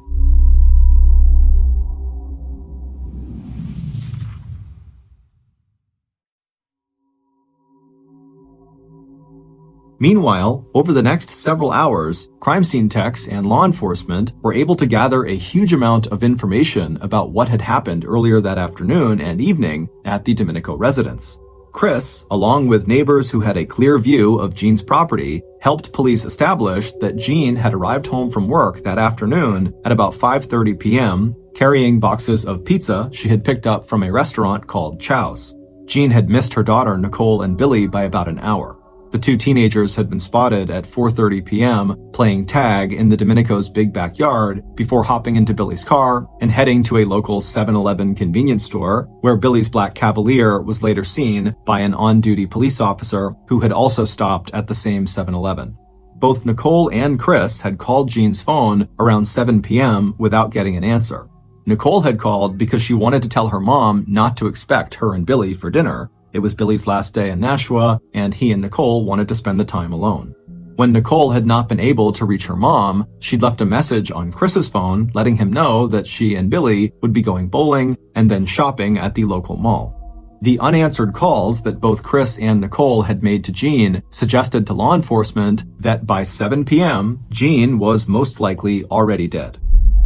As for the crime scene itself, Jean's attacker seemed to have made very little effort to cover their tracks. Whoever had killed Jean had left behind a partial bloody handprint on the refrigerator, suggesting that they had not worn gloves and may have left other DNA traces inside of the house. Police were also able to determine the kinds of weapons that had been used to kill Jean, even finding a piece of one weapon in the kitchen sink and another weapon that the killer may have dropped outside. As for motives and suspects, initial interviews with Jean's neighbors had already turned up several possible leads, even though the neighbors gathering outside were all telling police the same thing, that Jean was genuinely and universally liked and even loved by her friends, coworkers, and acquaintances. It wasn't long before Nashua detectives Dennis Linehan and Richard Sprankle had added names other than Chris McGowan to their people of interest list. Neighbors immediately pointed to Jean's ex-husband, Anthony Kasinkas. Jean had said outright to several friends that she was afraid of him, and police would soon learn that Anthony had a criminal record for threatening a person by firing off a shotgun in their direction. And some neighbors even whispered that police should track down Jean's own son. Charlie had a reputation for hanging out with a bad group of kids and for such violent displays of temper that for a long time, Jean refused to keep any sharp knives in the house for fear that Charlie might attack her or his sister. Shocked by the violence of the scene, Detective Sprankle also wondered if the murder could possibly be related to gang violence, evidence of which had recently begun to surface in downtown Nashua, where certain walls and buildings had been covered with gang-related graffiti. And as Jean's children arrived at the scene, the feeling of shock and tragedy that now hung over the cozy Cape House just kept growing. Portable floodlights had turned the crime scene tape a neon yellow, and through the windows, Jean's neighbors could see the bulky shape of crime scene techs in protective clothing moving from one room to another. Charlie was the first of Jean's children to arrive. Emerging through the crowd outside his family home, he approached police, asking what was going on and where his mother and sister were. After being informed that his mother was dead, uniformed officers seated him inside of a cruiser and drove him to the police station where he waited for the arrival of his father, Anthony Kasinkas. As Jennifer Ballou watched the scene unfold from her house next door to Jean's, she felt her heart sink at the thought of Charlie's sister, Nicole. Nicole had babysat regularly for Jennifer, and the two had become close. Jennifer knew how difficult the last few years had been for Nicole, and even though Jean and Nicole had argued over Nicole's relationship with Billy, Jennifer also knew how much Nicole relied on and loved her mom. Already in a vulnerable place, Jennifer knew that Nicole's life was about to get much, much harder. By the time Nicole and Billy arrived at the house at about 10:15, Nashua police officers already had 4 suspects awaiting interrogation at the Nashua Police Department. They were also making room for a parade of neighbors who were there to give witness statements, each arriving in a separate police cruiser so no 2 witnesses could compare and possibly change their stories. It wasn't long before Nicole and Billy were also taken down to the station. With round, dark eyes, Nicole had stared at the house where she lived and where she had just been playing tag in the backyard 6 hours earlier. Nicole barely seemed to register Billy's quick kiss on her lips. A few minutes later, and she was sliding into the cool interior of a black and white cruiser headed to the Nashua police station 10 minutes to the south. After Nicole left, Billy remained at the scene with one of the police detectives. When Billy was young, his family's home had caught fire, and ever since then, as he told the investigator, he'd reacted with a lot of anxiety to the sound and sight of the flashing blue and red lights on emergency vehicles. Even though Billy did not know Nicole's family that well, as he and the detective chatted, Billy immediately agreed to help the police with their investigation, and by 10:30 p.m., he was happy to get away from the commotion and flashing lights at Nicole's house. He too was making the short trip south to a police station that now seemed to be overflowing with witnesses and suspects. For police detectives Linehan and Sprankle, it was a very busy night. Their main focus was on the interrogation of Jean's fiancé and her ex-husband, Anthony.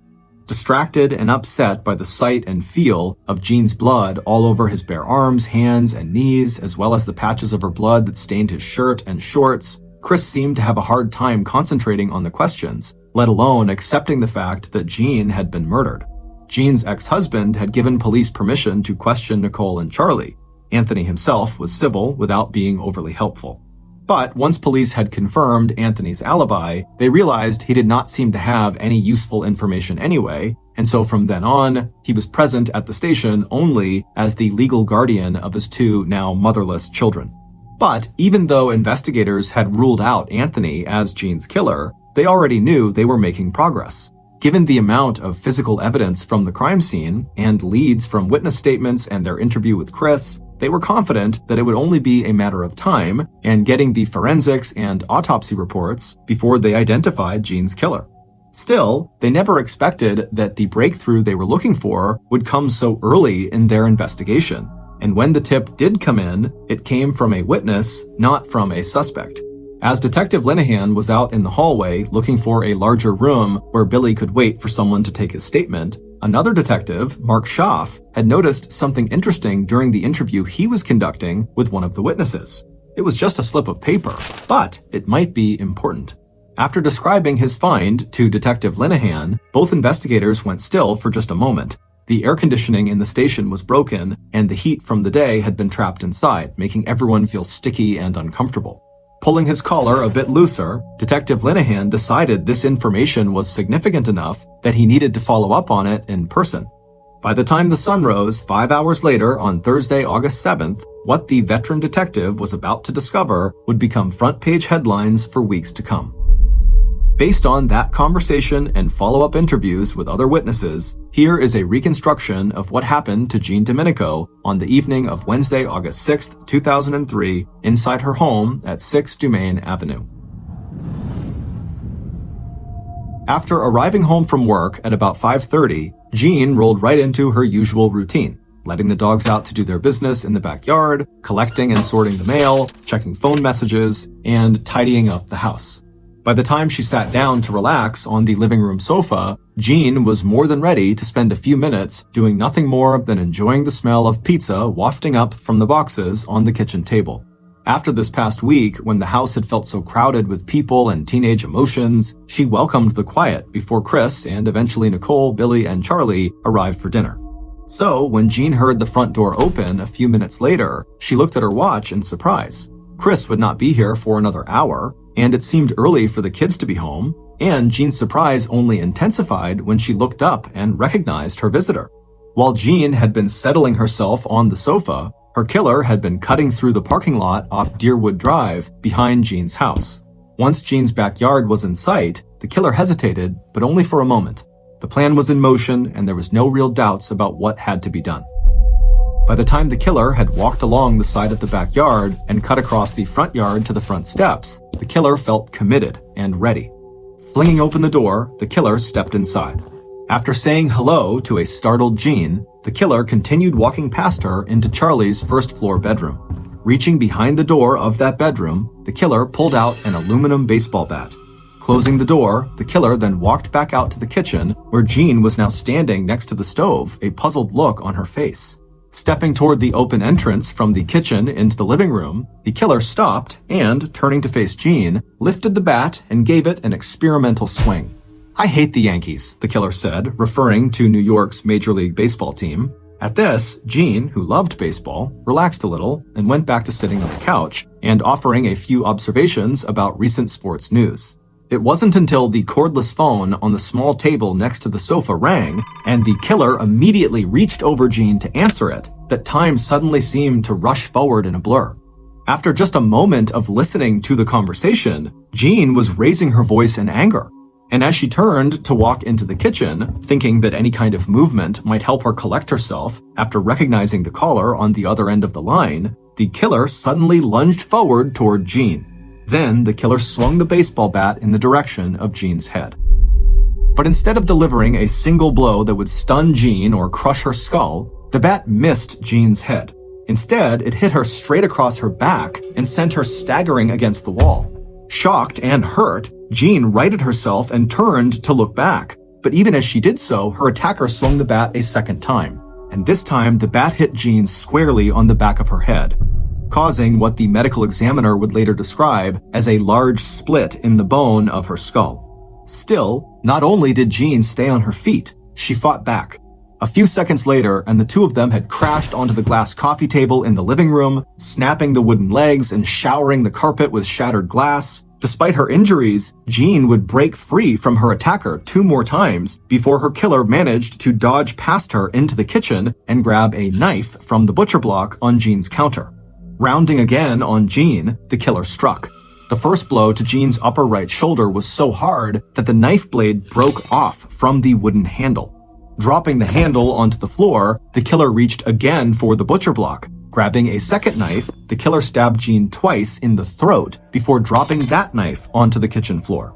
But as her attacker started to turn away, Jean picked the knife up and once again pushed herself to her feet. Shocked, her attacker watched as Jean tried to run towards them before slipping and falling in her own blood. As she fell, Jean's head bumped almost gently against her killer's side before hitting the plexiglass in the back door with enough force to push the panel completely out of its frame. Grabbing a third knife, Jean's killer straddled her fallen body and began stabbing, delivering more than a total of 40 blows to Jean's head, neck, back, arms, and hands before finally standing and looking down at her dark, blood-soaked hair and profile. Pausing before going into the bathroom to clean up, the killer listened as Jean struggled to breathe before speaking her final words. "Okay," she whispered, "I'm done." About 15 minutes after the killer had left the house, the back door at 6 Dumaine Avenue opened again. But this time, the visitor had to push hard enough to move Jean's body out of the way in order to enter the house. Once inside, the visitor looked down at the single mother of 2 lying in a pool of blood, and then very casually and carefully stepped over the body. Cleaning up the scene would be difficult, but the important thing was to avoid leaving footprints. So, picking their way through the splashes of blood that seemed to cover everything, not only the floors from the kitchen out through the living room, but also the walls and even the ceiling. The visitor was soon hard at work, scrubbing away handprints, gathering up the baseball bat and knives, and bundling everything, including bloody clothes the killer had left in the bathroom, inside a jacket. And then, straightening up and pushing her long dark hair out of her face, Jean Domenico's 16-year-old daughter, Nicole, gave a final look around the house. The smell of the pizzas on the kitchen table lost in the coppery scent of her mother's blood. Moving with the same care she had used coming into the house, Nicole once again stepped over her mother's body, and then, with a sigh of relief, Nicole closed the kitchen door behind her. Billy had done his part. He had kept his promise to Nicole that he would kill her mother so he and Nicole could be together for the rest of their lives, and now Nicole had done her part too. She had gone back to the house, cleaned up Billy's mess, and picked up the inhaler he needed to control his asthma. Earlier, when Billy had returned to the lot at the nearby 7-Eleven convenience store after killing Jean, Nicole had been waiting for him, reading a teen magazine she enjoyed while leaning against the hood of his black Chevy Cavalier. Nicole had been surprised by how much blood Billy still had on him, even after he had run upstairs before leaving the house to get a clean shirt out of the suitcase he had left in her bedroom. Nicole was also surprised at how angry and agitated Billy seemed. She'd known almost as soon as she called her home number, maybe 30 minutes earlier, and Billy had answered the phone, that her mother was still alive, because Nicole could hear her mother's voice in the background asking Billy if he was speaking to Nicole. And then hearing her mom plead directly with Nicole, asking her to please just come home. Nicole had had to shout at Billy to just do it, get it done, because how else would the two of them be able to start a life together unless Nicole's mother was dead? And Nicole had also known that her call to Billy had just made him upset. Still, it surprised her that once her mother was gone, that this reunion with Billy in the 7-Eleven parking lot wasn't more romantic and satisfying. And seeing all that blood on Billy, Nicole didn't really want to go back to the house, but Billy had made her, saying that cleaning up the murder scene had been Nicole's part of the bargain. It had been very hard stepping over her mother's body and not even being completely sure her mom was actually dead yet, but Nicole had done it. And then the two of them, Billy and Nicole, had driven to the Pheasant Lane Mall so Billy could clean up and get more clean clothes, and so they could get rid of the baseball bat, the knives, and those bloody clothes by dumping them at the deserted wooded edge of Overlook Golf Course located one town over. But once Nicole and Billy went back to the house at 6 Dumaine Ave, thinking they had committed the perfect crime and set up perfect alibis for themselves, everything started to fall apart. Nicole just had no way of knowing that later that night they would both be questioned by police and that some detective would notice the receipt for the new clothes Billy was wearing sticking out of Nicole's shirt pocket. And once that detective had started asking Nicole all kinds of questions about where she and Billy had been that afternoon and evening, it was impossible to keep all the lies straight. And soon the detective was talking to another detective who went and talked to Billy, and pretty soon the story Nicole told wasn't matching the story Billy was telling. And that's when Nicole just broke down in tears and told the detective everything that happened. Except that in Nicole's mind, even though it had been her idea to kill her mother, it was all Billy's fault because he was the one who actually did the killing. It would turn out that 3 days into Billy's visit to 6 Dumaine Avenue, Jean was so alarmed at the intensity of the relationship between Billy and Nicole that she told the two teenagers that Billy would need to end his visit early. She wanted him gone first thing in the morning on Thursday, August 7th. Jean also made it clear to Nicole that Jean was not interested in having Billy come visit again, or in letting Nicole go visit Billy. And after Billy's outburst at Jean during that family dinner on Sunday when Billy accused Jean of insulting Billy's mother, Jean had also begun to suspect that not only was Billy manipulating Nicole, he also had serious anger issues. What Jean had no way of knowing was just how correct those suspicions were. Ever since the age of 5, Billy had shown signs of depression, anxiety, and bipolar disorder, a mental health condition that causes major mood swings. Billy had also been hospitalized at least 5 times for psychiatric problems, including an episode in which he had attacked his mother with a baseball bat. The agitation that police noticed in Billy when he and Nicole appeared at the crime scene on the night of August 6th may have been triggered by the bad memories he associated with flashing emergency lights, but it was also a physical symptom that indicated he was not taking the medications prescribed to treat his mental illness. In the 15 months since Nicole had met Billy online, Nicole and Billy had held a mock wedding ceremony, and by late 2002 had begun referring to one another as husband and wife and Mr. and Mrs. Sullivan. They also had both written letters to Jean asking that she allow Nicole to move to Connecticut and live with Billy. And when Jean said no, absolutely not, Nicole and Billy started talking about other ways to be together. Running away to another state, or getting Nicole a legal separation from her family. And even though Billy had at least one other girlfriend besides Nicole, he and Nicole made lists of what they would buy for their new apartment and life together. When Jean finally put her foot down and told Nicole and Billy on Monday, August 4th that they needed to end their relationship, the two teenagers would spend the next 3 days conspiring to kill Nicole's mother, the one person who stood between them and their dreams of the life they would spend together. In the early morning hours of August 6th, seated in separate interrogation rooms at the Nashville Police Department, Billy and Nicole each confessed to the brutal murder of Jean Domenico. In all, the life they had dreamed of together had lasted less than 5 hours, and the last time Billy and Nicole kissed or saw each other until their cases went to trial was just outside the house at 6 Dumaine Ave, where Jean's body would remain lying in its pool of drying blood until the next day. The news of Nicole's arrest stunned not only her family, but everyone who had known Jean. But that was not the last of Nicole's revelations. It would turn out that Nicole and her boyfriend had made 4 previous attempts on Jean's life in the days leading up to the murder. First, they had laced her coffee creamer with over-the-counter drugs and then with bleach. Neither attempt at poisoning worked. The drugs caused the episodes of dizziness that Chris would later blame on Jean's restrictive diet. The smell of bleach made Jean throw the creamer away without drinking any of it.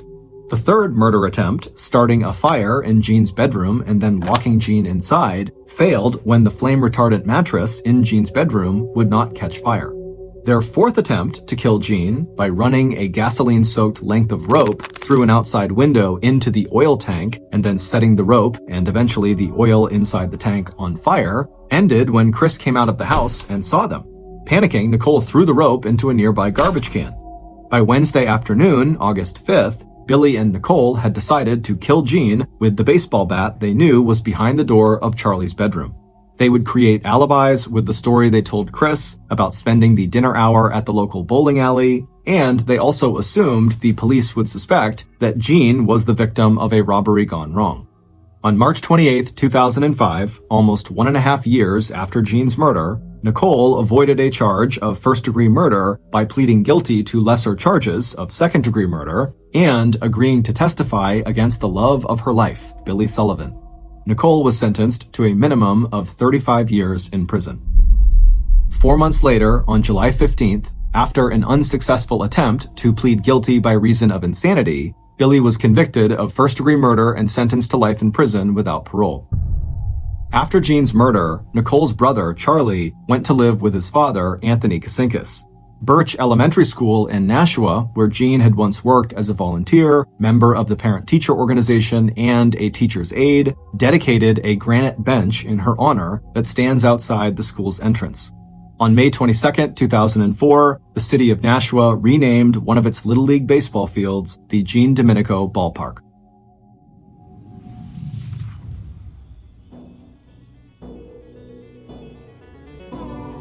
Thank you for listening to the Mr. Ballen podcast. If you got something out of this episode and you haven't done this already, when the Amazon Music follow button isn't looking, spill a significant amount of water in front of their dishwasher so they think it's broken and have to spend hours trying to figure out what's wrong with it. This podcast airs every Monday and Thursday morning, but in the meantime, you can always watch one of the hundreds of stories we have posted on our main YouTube channel, which is just called Mr. Ballen.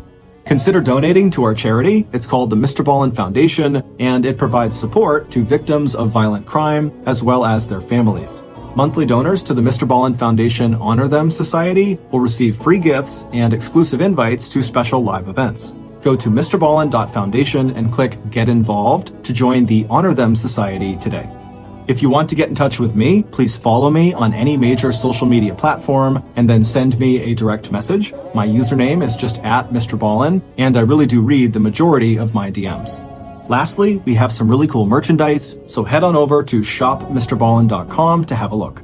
So that's going to do it. I really appreciate your support. Until next time, see ya.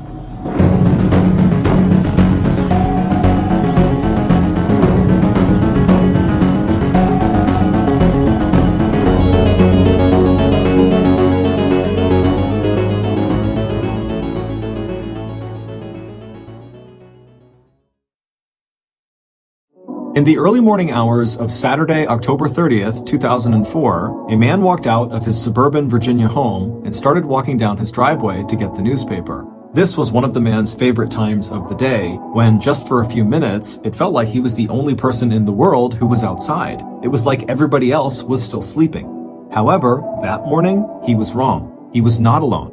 Someone was hiding nearby, and they were watching him and waiting for the perfect moment to pounce.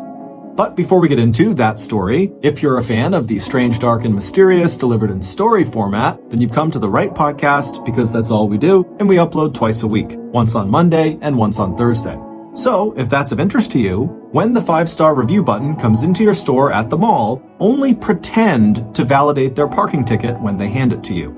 Also, please subscribe to the Mr. Ballen podcast wherever you listen to podcasts so you don't miss any of our weekly uploads. Okay, let's get into today's story.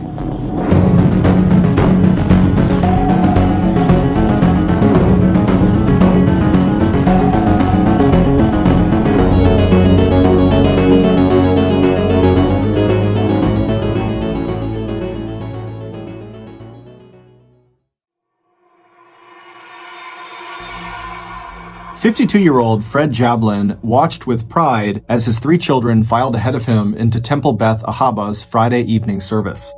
The night, October 29, 2004, was cloudy and cool, and in Richmond, the capital city of Virginia, the maples and oak trees were still decked out with red and gold fall foliage. Even in the twilight darkness, the autumn colors glowed around the synagogue, the oldest Jewish house of worship in the city of almost 200,000 residents. Just the sight of Beth Ahaba and the graceful columns that fronted the stone and brick building always made Fred feel better, a little less anxious and a little less worried. And every time he walked past the familiar plaque outside the temple and read the words, quote, "What doth the Lord require of thee? Justice, mercy, humility," Fred reminded himself that those 3 qualities had already helped him get through the worst years of his life. And he believed now that those same 3 qualities, justice, mercy, humility, would help guide him and his son and 2 daughters into a happier future. As the Jablins took their usual seats and exchanged quiet greetings with friends and acquaintances, Fred did what he always did. He made a point of reflecting on just how important religion, community, friendship, and the support of his colleagues at work were to his life and his family. And the power of gratitude was just one of the very hard lessons Fred had learned during the last 5 years, when the cracks in his marriage of almost 2 decades had become too deep to patch up. As a well-known and highly regarded college professor who had been one of the early pioneers in the field of organizational communication, Fred had truly believed 5 years ago, back in 1999, that he and his ex-wife, Piper Roundtree, could work together to resolve their differences. But that was before he had found out about his wife's affair with a local doctor. And while that affair was the tipping point for Fred's decision to file for divorce the next year, in March of 2001, that affair had really just been the final betrayal in a series of events that still had the power to shock him, even now, 2 years after he and Piper had officially ended their marriage. As Fred settled into his seat and prepared for the Shabbat, the service that would celebrate God's creation of the world and mark the beginning of a 24-hour period of rest and reflection, he thought how close he had come to losing his job and to losing the trust and respect of his neighbors and coworkers. In the terrible lead-up to the divorce, Piper's behavior had become more and more erratic. The medications she was taking for depression and attention deficit disorder did not seem to be enough to stabilize her moods or decrease her sense of anxiety or discontent. But it wasn't until Piper began calling police and reporting that Fred was physically abusing her and accusing him of trying to drug her that Fred had finally understood just how broken their relationship really was. By then, they had already tried marriage counseling, and Piper had moved out of their family house several times to stay with her best friend in Richmond. But even then, somehow Piper and Fred had still managed to limp along, despite the difficulty Piper had in holding a job, despite the fact that she had a law degree, and her increasing unreliability in caring for the kids, even after she chose to stay at home rather than work outside of the house. But then came the afternoon 4 years ago when police arrived at the University of Richmond, where Fred had a tenured teaching position. Earlier that day, Piper had gone to the Henrico County Magistrate's office and sworn out an arrest warrant and restraining order against her husband. Of course, it hadn't always been that way. Back when Fred, an up-and-coming professor, and Piper, a student in her final year, met back in 1981 at the University of Texas in Austin, they seemed to have exactly nothing in common.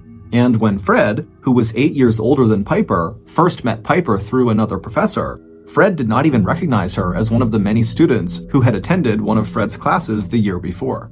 While 21-year-old Piper was one of 5 children from an old Texas family that had lived in Harlingen, a small town just 30 miles north of the Mexico border, 29-year-old Fred was one of 2 brothers who were born and raised in a mostly Jewish working-class neighborhood just 20 miles east of New York City. While Piper was hands down beautiful, with her dark hair and dark eyes and petite but athletic build, Fred was thin and balding and completely average looking, except for the intelligent eyes and the playful grin that clued people in to his wry and entertaining sense of humor. And their outlook on the world turned out to be just as different as their appearances. Fred was a great believer in rational thinking and where he viewed the world in terms of black and white and took great comfort in set routines, Piper was a free spirit who loved to paint and who would, over time, fill the couple's house with adopted and rescued animals, from birds to a pet ferret. But 2 years after their first meeting, Fred and Piper were married, and over the next 6 years, Piper would eventually get her law degree, cycle in and out of 2 jobs, and then give birth to their oldest child, their daughter Jocelyn. Their son Paxton would arrive 3 years later, and their youngest, Callie, would arrive 3 years after that. And for a long time, it seemed like Fred and Piper's differences actually brought out the best in each of them. Fred became less rigid in his thinking, and Piper seemed to blossom in the light of Fred's affection and devotion to her and the children. But over time, the charm of their opposite personalities seemed to wear very thin. Fred was never a big fan of Piper's family and took to skipping Piper's family reunions. For her part, Piper didn't really connect with Fred's family either, and when his parents died, she opted not to go to either of their funerals. But when Fred got the job offer from the University of Richmond, which came with a $30,000 a year bump in pay, both Piper and Fred agreed that, financially at least, the move from Texas to Virginia made all kinds of sense for their family. The extra money meant that Piper did not have to worry about working if she didn't want to, and she could hire a cleaning service to take care of the house, along with a nanny who could help with the kids. And at first, Fred was sure that the move had given all of them a fresh start. But by 1995, 12 years after they had gotten married, and just 1 year after their move from Texas to Virginia, Fred and Piper were seeing a marriage counselor. Piper was just not able to pass the Virginia bar exam. That's the test that would have allowed her to practice law in Virginia. And even though she had been reluctant to leave her close-knit family in Texas, Piper was not prepared for just how much she missed her mother and siblings. Particularly her older sister Tina, who had always been available to help babysit the kids and to take Piper's side in any of the complaints Piper had about Fred. Prone to postpartum depression, the arrival of the Roundtree Jablins' third baby a year after the move to Virginia seemed to send Piper into a tailspin. But even therapy, both marriage counseling and private therapy with a psychiatrist, did not stop Piper from racking up nearly $52,000 in credit card debt, any more than it would reverse the couple's slide into divorce a few years later. But still, nothing in those rocky years could have prepared Fred for that afternoon when Piper had orchestrated his arrest on that charge of domestic violence. Even now, sitting inside the place of worship he had returned to after the divorce, Fred could feel the shame and stunned surprise he felt as he left his office under police escort, hearing the whispers of students and seeing the shock on the faces of his colleagues. But maybe that was exactly what Fred had needed in order to accept that he and his children were probably better off without Piper. So, immediately after being released from the police station that day, Fred had obeyed the terms of the restraining order and kept his distance from Piper by moving into a motel not far from Richmond University, but he also wasted no time in hiring an attorney, and 1 month later, Fred appeared in juvenile court and argued successfully that the Roundtree Jablin children were not safe with Piper. And when the judge examined the evidence of Piper's erratic behavior, the times when she had simply forgotten to pick the children up from school or other activities, and the complete lack of evidence that Piper was a victim of domestic violence, the judge granted Fred temporary custody of Jocelyn, Paxton, and Callie. Until that moment, Fred had believed that the love he and Piper shared for their 3 kids might be enough of a foundation for them to have a civil divorce. Instead, the children became the battlefield for a bitter custody fight. In the end, the court had not believed any of Piper's charges of abuse, and when Fred had filed for divorce, he did so on the grounds that Piper had been unfaithful. He had cited Piper's affair with their oldest daughter's doctor, although it would turn out that there had been other men too, maybe even going back to the mid-1990s. And there was nothing quick or easy about how they reached a settlement. Piper had repeatedly asked for delays in the divorce proceedings until finally, in 2002, almost a year to the date after Fred had filed for the divorce, when Piper did not show up for a hearing on finances and custody, the judge went ahead and made a final ruling without her. And that ruling would turn out to be absolutely devastating for the one-time stay-at-home mom, because on all fronts, Piper would wind up losing. According to that judgment, Fred, whose money had been used to purchase their house in Texas and their house in Virginia, and whose retirement account was much larger than Piper's, would get nearly all the couple's property and liquid assets. But it was the judgment on custody that would completely sever the bond between the parents, because when Fred would eventually press for full legal and physical custody, the court sided with him. That meant that Piper would need to go through Fred to make any and all arrangements to visit their 3 kids. And as far as support payments went, citing Piper's potential as an attorney to out-earn Fred's own salary as a professor, the court also agreed that Fred no longer needed to pay Piper support money, and that going forward, it was Piper who would need to get a job and pay Fred $890 in child support every month.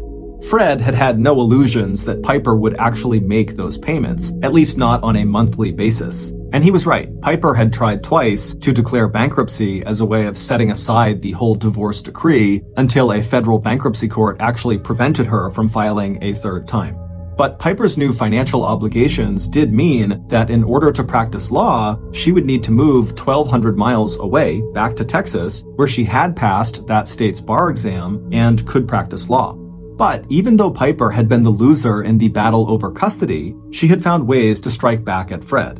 And when it came to revenge, Piper had a lot of help from her sister Tina. And just thinking of Tina made Fred's body tense.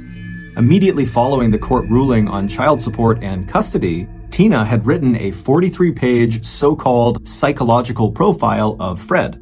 A nurse practitioner who ran her own women's healthcare clinic, Tina was not a licensed mental health professional. But that did not stop her from attacking every aspect of Fred's character, personality, and temperament. In the report, Tina accused Fred of physical and sexual assault, drug abuse, and various personality disorders. She also warned parents that any child or minor that Fred had contact with was at risk of being psychologically abused. Describing the report as a, quote, court document, so it sounded very official, Piper then emailed her sister's denunciation of Fred to his coworkers and university administration, as well as to members of the Parent-Teachers Association at the schools the children all went to, and to the leaders of the scout clubs the kids attended, and to the list of friends and acquaintances Fred and Piper had once shared. During that especially dark period, when the divorce and the pain was so raw that Fred questioned if life could ever seem normal again, he had wondered who hated him more, his ex-wife Piper or his ex-sister-in-law Tina. Just the thought of that question made Fred doubly relieved that he had changed his will just this last year so that in the event of his death, custody of his kids, along with the control over the financial assets his kids would inherit, would go to his brother, Michael, who lived with his wife and their 2 kids in Northern Virginia. Fred had also installed a home security system just in case. He'd never forgotten the time when Piper had taken their youngest child and disappeared without telling Fred, only to turn up in Texas at her sister Tina's with a story of how Fred had started trying to drug Piper. In fact, it had been the other way around. After Fred and Piper split, Fred had learned from a neighbor that Piper had confessed to spiking Fred's morning coffee with the antidepressant Prozac. Fred was suddenly brought back to the present by a gentle nudge from his 15-year-old daughter Jocelyn, and he realized with a start that he had spent the last several minutes just going through the motions of the Friday evening service. He thought again of the plaque outside the temple, that what the Lord asked of him was justice, mercy, and humility. Fred was self-aware enough to know that when he and Piper divorced 2 years ago, he was thinking more of justice than he was of mercy or humility. But now, 2 years after the divorce agreement was signed, it seemed like both he and Piper had reached a much better place, both as a divorced couple and as individuals. It had taken Fred a while, but he had grown into his all-consuming role as single dad, and all 3 kids were doing exceptionally well. He loved taking the kids to their after-school and summer activities. They had become close to their uncle, Fred's brother Michael, and just 5 months earlier, Fred had ventured out into the dating world and had begun a promising relationship with another single parent, a down-to-earth woman named Charlene. As for Piper, she had begun dating soon after returning to Texas, where she now lived in Houston, very close to her sister Tina. Piper had her own small law practice, but made most of her income doing research into land titles. It was steady work that did not require a law degree, and it paid well enough that she had been able to afford a house of her own, a new black Liberty Jeep, and a lifestyle that seemed comfortable and secure. Even though Piper was often behind on child support, Fred was accommodating about any plans Piper could make to see their kids. In fact, just a few weeks earlier, Piper had come east and taken all 3 kids on a long weekend camping trip in one of Virginia's beautiful national forests. And even though her in-person visits with the kids were not as long or as many as Piper wanted, it wasn't unusual for her to call the kids more than once a day. Maybe, Fred thought as he gave Jocelyn a nudge back to show her he was paying attention again, maybe he and Piper both were ready to practice mercy and humility. Back at the Jablin house on Hearthglow Lane, Fred pulled into the driveway of the detached 2-car garage. A moment later, the children piled out of the Ford Explorer and made their way inside the handsome brick and wood 2-story house set on a slight rise and surrounded by stately trees. Halloween had always been Fred's favorite holiday, and he and the kids had bagged up most of the fallen leaves and stuffed them into leaf bags that were the shape and color of carved orange pumpkins. Throughout the quiet and affluent subdivision, with its neat green and white welcome sign that read Kingsley, homemade scarecrows and ghosts made out of white sheets watched over the comfortable homes, all set back from the road, some with living rooms and kitchen lights shining through the windows. Once inside 1515 Hearthglow Lane, Fred wasted no time shepherding the 3 children off to bed. It was around 10 p.m. when he had said his final goodnight and headed back downstairs to clean up and give Charlene a call before heading to bed himself. By the time Fred had switched off his bedside light and settled down to sleep, the painful memories of the past had been replaced with a sense of pleasant anticipation for the weekend ahead. Tomorrow was Saturday, and while the children slept in, Fred would enjoy his coffee and newspaper, and after that, all 4 of them would have a busy day, going to the annual neighborhood pumpkin festival, spending time together and with friends, and putting the finishing touches on their costumes. And on Sunday, they would all enjoy the kind of safe scares that came with going door to door trick-or-treating. At 6:37 a.m. the next morning, Fred Jablin's next-door neighbors awoke from a deep sleep to the sudden sound of 3 gunshots. Getting out of bed and stepping to the open window, former Marine Bob McCardle pushed aside the curtain and saw a shadowy figure running across his front yard and then disappearing into neighboring house lots. While dogs began barking and other neighbors were wondering if a car had backfired or if a hunter was shooting ducks down on Tuckahoe Creek, Bob immediately picked up the phone and called 911. Within minutes of the call, 3 officers from Henrico County Police Department were climbing out of the patrol car in front of the McCardle home. Spreading out across the lawns of Hearthglow Lane, they used flashlights to search in the darkness for the source of the disturbance. But after 20 minutes, the officers reported back to Bob that they had not found anything suspicious. Bob told them that once it was light, he and his wife would take their dog out for a walk, and if they saw anything that could explain the shots, they would follow up with another call to police. 25 minutes later, it was Doreen McCardle who called 911. Trying her best to keep the panic out of her voice, she explained to dispatch that she, her husband Bob, and their dog were now standing outside of their neighbor's house at 1515 Hearthglow Lane, and Bob had just discovered the body of Fred Jablin.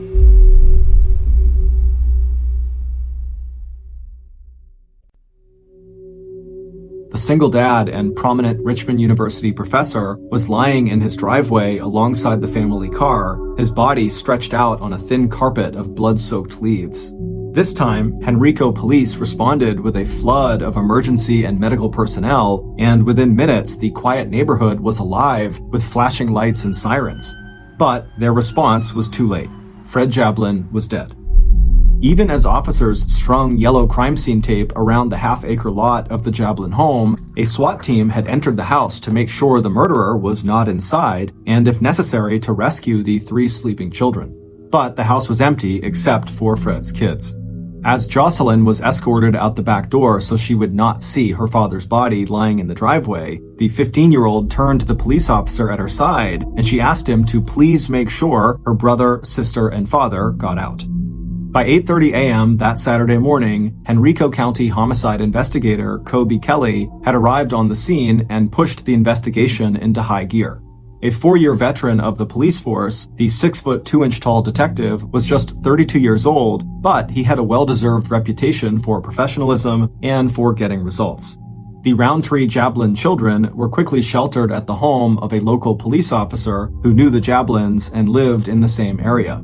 A special victims unit was on its way to help break the terrible news of their father's death and to find out what the children may have heard or seen that morning. Detective Kelly's initial examination of both the outside crime scene and the inside of the house showed no evidence that this had been a robbery gone wrong. There was no sign that anything had been taken. And unfortunately, the neighbor who had made the 911 call to police after hearing gunshots and seeing a figure run across his front lawn could not even identify whether that person had been a man or a woman. Hopefully, the crime scene techs, who were already there collecting any physical evidence and dusting for fingerprints, would be able to provide more information. But at first glance, it looked to Kelly like this had been a premeditated crime, planned by someone who must have known Fred Jablin's morning routine well enough to be lying in wait for him when he stepped outside in the dark that morning to pick up the newspaper that had been tossed onto his driveway. But even before Kelly heard back from the officers he'd sent out to knock on doors and collect information and search for the murder weapon, Kelly knew that there would be plenty of suspects in this case. The victim had been a high-profile college professor with a reputation for working closely with students, any one of whom might have harbored a grudge related to perhaps a failed thesis or maybe a bad grade. With that in mind, Detective Kelly also sent a team out to the University of Richmond, 6 miles east, to treat Fred's personal office as a crime scene and to interview faculty and students. The detective also started the process of obtaining search warrants, putting in a subpoena for any relevant phone records. But even as the investigator watched a crime scene tech carefully bag a copper-jacketed hollow-point bullet they'd found to the right of the body, Detective Kelly already had the name of the person he was most interested in talking to. In any homicide investigation, the most likely suspects are those with the closest and most intense relationships to the victim. And even though Fred Jablin's ex-wife, Piper Roundtree, lived 1,200 miles to the west in Houston, Texas, she was still number one on Detective Kelly's suspect list, especially when he heard from the first officers on the scene that Fred and Piper had gone through a very messy divorce just 2 years earlier, and that custody of the 3 kids was still an ongoing issue. By 10 a.m. that morning, the oldest of the Roundtree Jablin children had told police that she had heard a gunshot early that morning but had gone back to sleep. The younger 2 kids both told police that they had each had separate phone conversations with their mom the afternoon and evening before. She told them she was calling from Galveston, Texas, where she was researching a land title. She'd also told 12-year-old Paxton about a raccoon that was living under the porch of her house.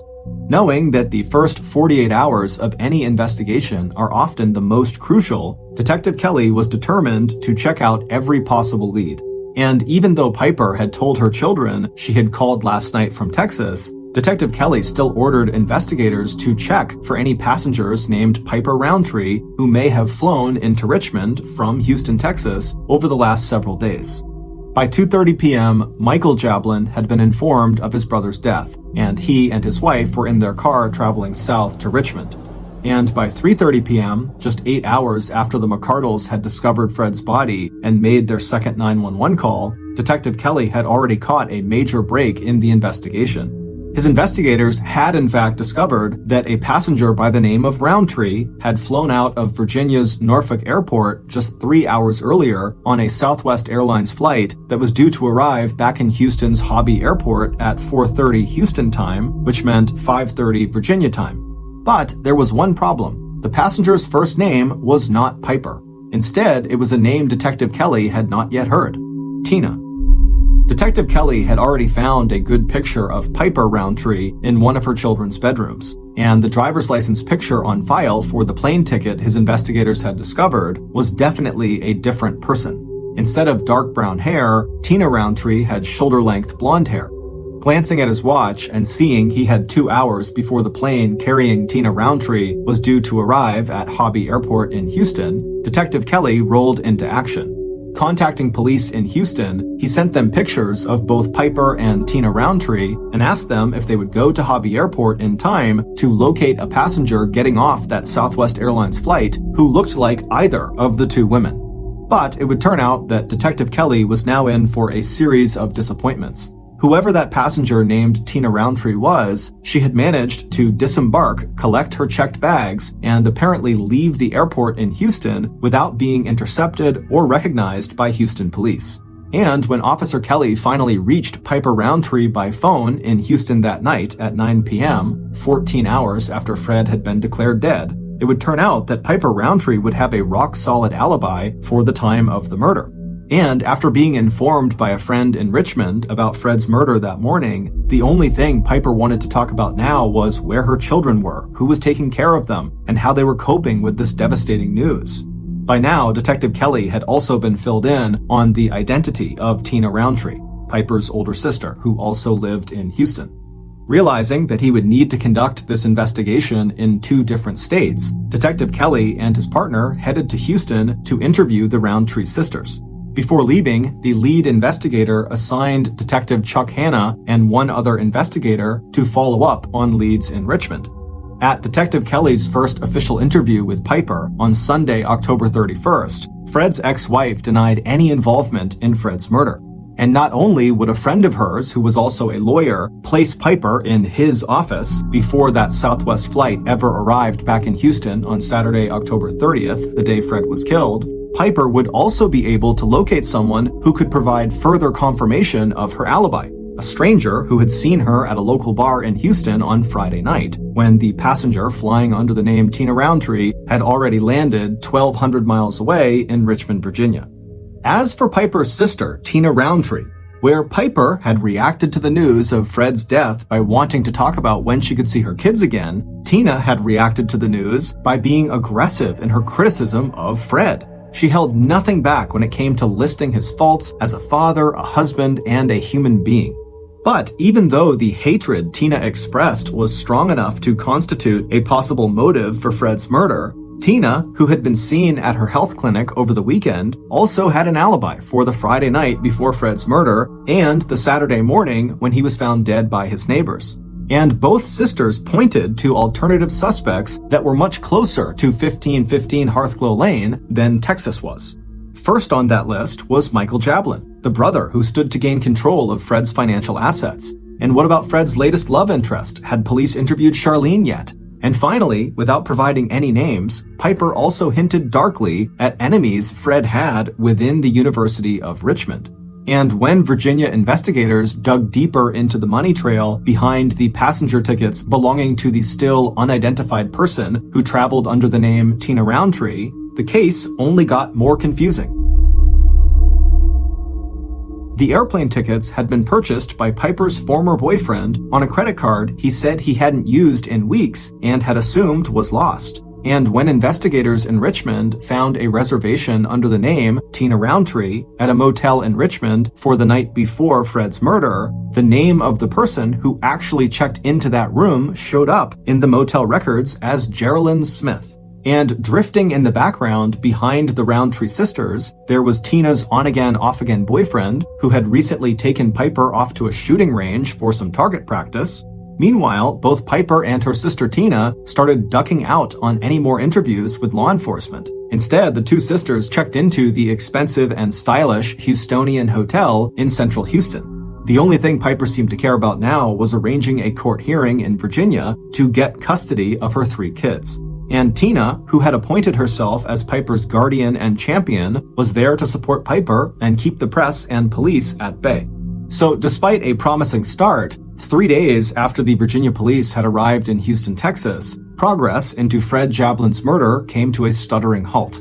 And even though detectives in Richmond had turned up some promising evidence, what police needed was someone who could positively identify the airline passenger who went by the name Tina Roundtree and then place that person in Richmond at the time of Fred's murder. And on Wednesday, November 3rd, 5 days after Fred Jablin was killed, police finally got the tip they needed to break the case. Based on an interview with a Southwest Airlines ticketing agent and the deconstruction of hundreds of cell phone calls placed during the days before and after Fred Jablin's death, here is a reconstruction of what happened outside of 1515 Hearthglow Lane on the morning of Saturday, October 30th, 2004. Anyone who knew Frederick Mark Jablin also knew he was a man who enjoyed his routines. especially after all the disruptions of the last 2 years. He found new meaning in simple pleasures, like getting up at the same time every morning, retrieving his newspaper from the side driveway, then enjoying a freshly brewed pot of coffee in his quiet kitchen. And on this Saturday, when Fred stepped outside dressed in his navy blue sweatpants, sweatshirt, and robe, he also enjoyed knowing that he and the kids could spend the day together, getting ready for Halloween. When he and Piper were together, it had been Fred who took the family pictures, even though it meant that he himself was rarely in any of them. This year, he would make sure to have his neighbors take pictures of him and the 3 kids. It had been a long haul getting through the divorce, but despite the painful memories that had preoccupied him last night during the Friday evening service at Temple Beth Ahaba, the fact was that Fred felt pretty good about his life and about his kids. He and Piper might not see eye to eye, and Fred doubted he'd ever fully trust his ex-wife again, but he knew she loved their kids as deeply as he did. As Fred headed slowly for the driveway, he could see the tall trees that ringed the big backyard and feel the chill air on his face and ankles. This time tomorrow, daylight savings time would come to an end and clocks would have been set back an hour. Instead of darkness, he'd be watching the sun rise. Still, he liked this feeling of being all alone, the only person awake and outside. Except that Fred was not alone. Standing quietly in the shadow on the far side of the garage, Fred's killer had felt their pulse quicken at the sound of the back door opening and then closing softly behind Fred. Now, the killer heard the slight rustle of leaves as Fred turned right out of the back kitchen door and began walking towards the open space between the house and the garage, which was set back even farther from the street than the house was. The newspaper lay neatly folded on the far side of the black Ford Explorer that was parked near the top of the driveway. The killer knew Fred would walk between the garage doors and around the front bumper of the vehicle to retrieve the paper. And when Fred did exactly that, the killer would be ready. Now adjusting their blue latex gloves, the killer took a slow, deliberate breath. The killer assumed the children were asleep in the house, but even if they were awake, or if they woke up, and even came down the stairs or looked out the bedroom windows, they wouldn't see anything. The killer would be gone, and Fred's body would be hidden from view by the big black car in the driveway. A moment later, the sound of rustling leaves gave way to the sound of slippers on pavement. But as Fred rounded the front bumper of his Ford Explorer, the garage doors on his left and the children's basketball hoop on the other side of the driveway facing him, he paused for a second before making another quarter turn to his right to scan the ground for the folded newspaper. At that moment, Fred's killer stepped out of their hiding place on the far side of the garage. This shot would not be fired at point-blank range, or even close enough to leave any gunpowder residue on Fred's sweatshirt or robe, but the killer would still hit their target. A moment later, as Fred straightened and began to turn back towards whatever he had just seen out of the corner of his eye, his killer pulled the trigger of the .38 caliber revolver loaded with its copper-jacketed hollow-point bullets. And as the sound of the shots died away, the killer watched as Fred crumpled to the ground. Reaching the pavement, Fred's body rolled so he lay face down but still partly on his side, his glasses landing a foot or so away from his face, his knees drawn up slightly towards his chest. Although neighbors would report hearing 3 gunshots, only 2 bullets hit their mark. The second shot entered the soft tissue of Fred's right arm back to front, the bullet traveling downward and missing any vital tissue. That was the bullet that would be recovered at the crime scene in just a few hours. It was the first shot that proved fatal. That type of bullet, designed to mushroom out upon impact so it did maximum internal damage, had entered from the back, striking Fred in the lower right side before ripping upward through his spleen, kidney, liver, diaphragm, and aorta, the main artery carrying blood away from the heart. By the time the first dogs in the neighborhood had started to bark, the killer was running across the neighbor's front lawn towards the darker shade of the trees that bordered each house lot. The medical examiner, who would later perform the autopsy on Fred's body, could not rule out the possibility that if Fred had been found immediately after that first 911 call at around 6:37 a.m., he might have survived his injuries. Still, the first medics on the scene an hour later had done everything they could. Despite not finding a pulse, they still turned Fred onto his back and cut away his shirt to inject heart-stimulating drugs and to perform CPR, but they were too late. Sometime between that first 911 call and the second 911 call more than an hour later, Fred had died of organ failure and massive internal bleeding. By the time police had covered Fred's body with a white sheet and escorted his terrified children out of the house, Fred's killer was already on the road, making the 2-hour drive south to Virginia's Norfolk International Airport. After returning their rented maroon minivan, Fred's killer made their way to the ticketing agent at Southwest Airlines. At 8:29 a.m., 2 hours after murdering Fred, the killer booked a flight first to Baltimore, 200 miles north, and then on from Baltimore to Houston, Texas. As Piper Roundtree handed the Southwest Airline ticketing agent her sister Tina's ID and the ticket Piper had bought using the credit card that she'd taken from her boyfriend, Jerry Walters, she made a quick adjustment to the blonde wig she was wearing over her dark brown hair, and she also made sure her sunglasses completely covered her brown eyes. A few minutes later, when Piper sat down in the waiting area until it was time to board her 12:30 a.m. flight back to Houston, she pulled out her cell phone and scrolled through the long list of calls she had made since arriving in Richmond 2 days earlier, on Thursday, October 28th. She was smart to have asked the receptionist at the motel in Richmond to change her name in the register from Tina Roundtree to Geraldine Smith, just one more way to throw police off her trail. And when the police did come to question her, she could honestly tell them that things with Fred were so much better now than they had been 2 years ago. But for Piper, her camping vacation earlier in the month with the kids had finally shown her that getting along better with Fred still wasn't enough. The person her children really needed wasn't their father, it was her, their mother. And soon enough, they would have her, and only her. As Piper tucked Tina's driver's license back inside her wallet, Piper looked closely at the small picture of her sister. Tina was a little taller and heavier, her hair was blonde, and her eyes were a bright blue, but when Piper wore the wig and dark glasses, all people saw were the similarities in the sisters' faces and expressions and that wide, Roundtree smile. But it would turn out that Piper's disguise, like her alibi, was not quite as good as she thought it was. 5 days after Piper Roundtree killed the father of her 3 kids, Detective Kelly from Virginia knew that in order to solve this murder investigation, he needed to get a positive ID on Southwest Airlines passenger Tina Roundtree. So, on the afternoon of Wednesday, November 3rd, the same day that hundreds of people were attending Fred Jablin's funeral service back in Richmond, the investigator made one more trip back to Hobby Airport in Houston. He tracked down the name of the Southwest Airline agent who had checked Tina Roundtree's ticket and luggage on her flight from Houston out to Richmond 1 week earlier on Thursday, October 28th. When he met Kathy Molly, the big detective from Virginia showed her Tina Roundtree's airline ticket and asked Kathy if she could remember anything about the passenger. A moment later, Kathy handed the ticket back with a friendly smile. "Yeah, I remember," she told the investigator. Kathy went on to say that the passenger was a very attractive woman, nicely dressed, but there was something else Kathy remembered too. The passenger was obviously wearing a blonde wig, and along with her suitcase, she was carrying a gun. And when Detective Kelly showed Kathy the pictures he now carried with him everywhere, one of Tina Roundtree and one of Piper Roundtree, Kathy didn't even hesitate before tapping the photo of Piper. "That's her," Kathy said. "That's the woman who checked the gun."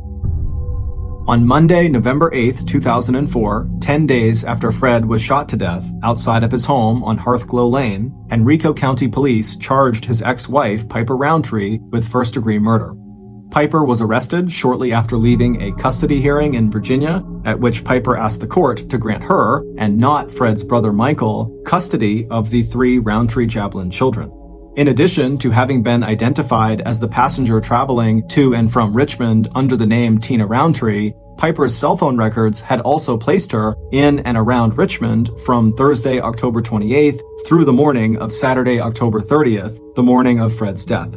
Even though Piper claimed that she and her sister Tina often used one another's cell phones, the phone that Piper used on Friday evening, the night before Fred was killed, to call her son Paxton and tell him she was in Texas, was the same cell phone that had pinged off cell phone towers in Richmond to connect that call to Paxton's cell phone. As for Piper's alibis, it would turn out that after checking credit card receipts, the man who had placed Piper in the Volcano Bar in Houston on that Friday night before Fred's murder had made a mistake. It had been Saturday night, after Piper had returned from Richmond, that she was seen at that bar. And although Piper's friend and former law colleague would insist to Virginia investigators that he had talked to Piper in Houston midday on Saturday before that Southwest flight from Baltimore arrived in Houston, it turned out that he had made an earlier statement to a reporter saying that the first time he had seen Piper in nearly a year was the day after Fred's murder, Sunday, October 31st, when she would have already been back in Houston for nearly 24 hours.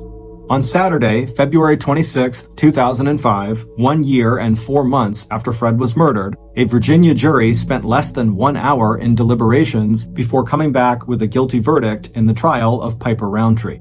Her defense attorney argued, unsuccessfully, that the real murderer was Piper's sister, Tina, and when Piper herself took the stand, she implied the same thing, while at the same time insisting to the end that she herself had absolutely nothing to do with Fred's murder. When asked point blank if she wanted the jury to think her sister Tina committed the murder, Piper replied, "I have no idea what happened."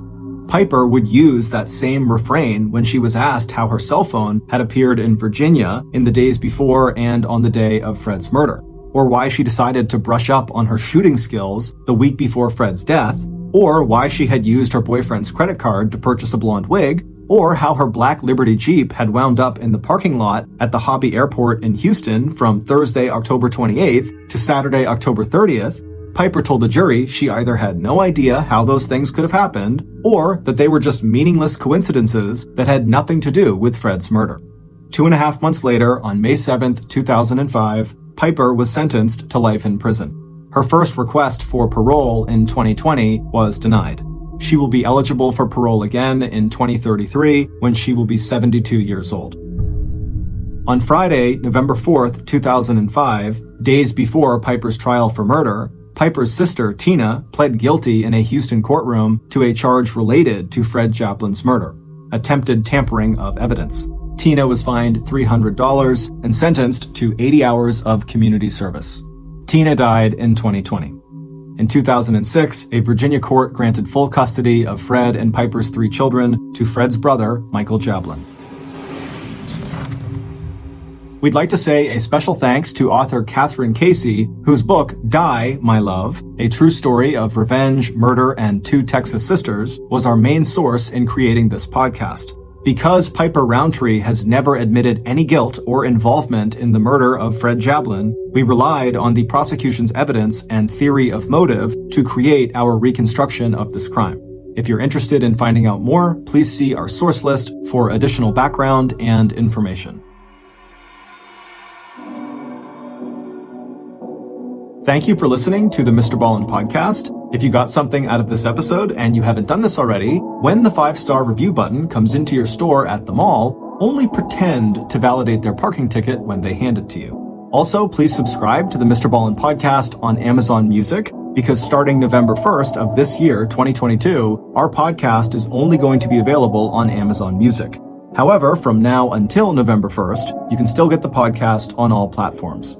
This podcast airs every Monday and Thursday morning, but in the meantime, you can always watch one of the hundreds of stories we have posted on our main YouTube channel, which is just called Mr. Ballen. We now have a registered 501c3 charitable organization called the Mr. Ballen Foundation that makes it as easy as possible for you to join me, my family, and my team in supporting those whose lives have been most impacted by violent and heinous crimes. Monthly donors to the Mr. Ballen Foundation Honor Them Society will receive free gifts and exclusive invites to special live events. But the real reward is helping to create a new ending to the story for victims of violent crime. Go to mrballen.foundation and click Get Involved to join the Honor Them Society today.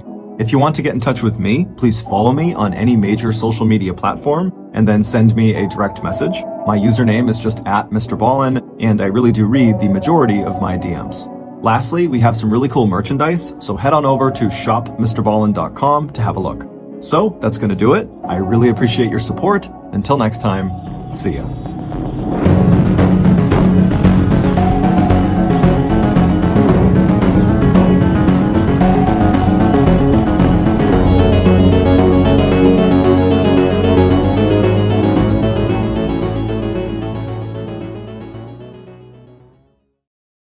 In the late 1800s, a very strange hotel was constructed in Chicago, Illinois.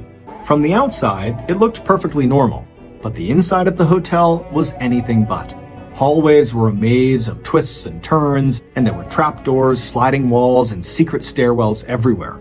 But the shock factor of this hotel was part of its allure. Walking around and getting lost could actually be kind of thrilling. But what guests didn't know was that every time they got lost in that hotel, they might never find their way out again. But before we get into today's story, if you're a fan of the strange, dark, and mysterious delivered in story format, then you've come to the right podcast because that's all we do, and we upload twice a week, once on Monday and once on Thursday. So if that's of interest to you, please offer to house sit for the 5-star review button, and when you're there, cut all the drawstrings on their sweatpants. Also, please subscribe to the Mr. Ballen podcast wherever you listen to podcasts so you don't miss any of our weekly uploads. Okay, let's get into today's story.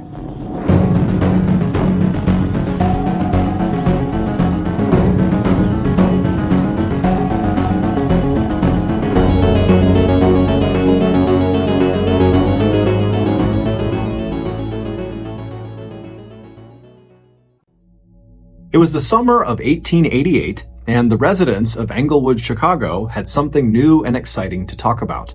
The young, prosperous, and handsome owner of the neighborhood's local pharmacy, who had only arrived in Illinois 3 years earlier, had just bought the big empty lot on the corner of 63rd and Wallace Street. And since then, the owner, 28-year-old Dr. Henry Holmes, had let his many customers know that he was planning to build a grand hotel on that site, the likes of which this village on the south side of the largest Midwestern city in America had never seen before. But some Englewood residents had their doubts. On their way to or from work that July and August, groups of businessmen in black top hats and starched white collars paused at the huge vacant lot, tut-tutting over the cost of building on such marshy land, while sweat-stained day laborers shook their heads over the challenges of sinking a basement and foundation into that soft and shifting ground. But as Dr. Holmes himself looked at that ugly, barren property just across the street from his neat and profitable drugstore, all he felt was thrilled. It was the Gilded Age in America, when captains of industry in Chicago lived in mansions so enormous that they looked like castles, showy and glittering gems spread out along South Prairie Avenue and North Lakeshore Drive. And now, after 3 years of hard work and saving money, Dr. Holmes was sure that building and owning this hotel would be his first big step towards joining the exalted ranks of the city's self-made millionaires. The design for the building had come to Dr. Holmes months earlier, all at once, a complete picture right from the start of how the hotel would look both on the outside and on the inside. It would be 3 stories high. The first floor would house retail shops. He would sell his current drugstore and open a new one inside of his hotel on the first floor, along with a jewelry store, a restaurant, a barbershop, and a business that would sell the huge glass window panes that were in such high demand for the skyscrapers that were going up all over the heart of Chicago. The second and third floors of what Dr. Holmes thought of as his castle would each contain 35 rooms, with the third floor offering suites of rooms for long-term residents.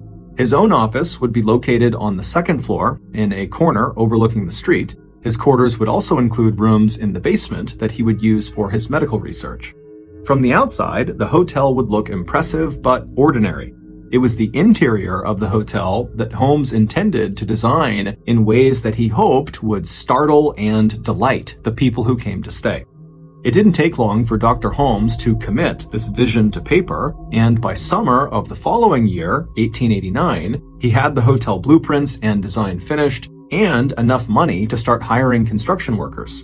And just a few months later, on a hot day in July, Dr. Holmes watched with shining eyes from the doorway of his pharmacy as workers sank the first shovel into the wet earth across the street. His hotel project had officially begun. But despite his excitement, it would turn out that both the businessmen who had tut-tutted and shaken their heads over the cost of the project and the day laborers who had shaken their heads over the difficulty of building in marshy ground were right.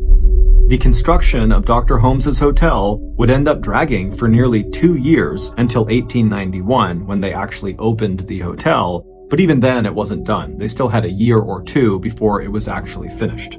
But as delayed as the project was, It actually would have taken even longer if Dr. Holmes had not been lucky enough to hire the man who would become not only his trusted construction foreman, but also his close personal friend.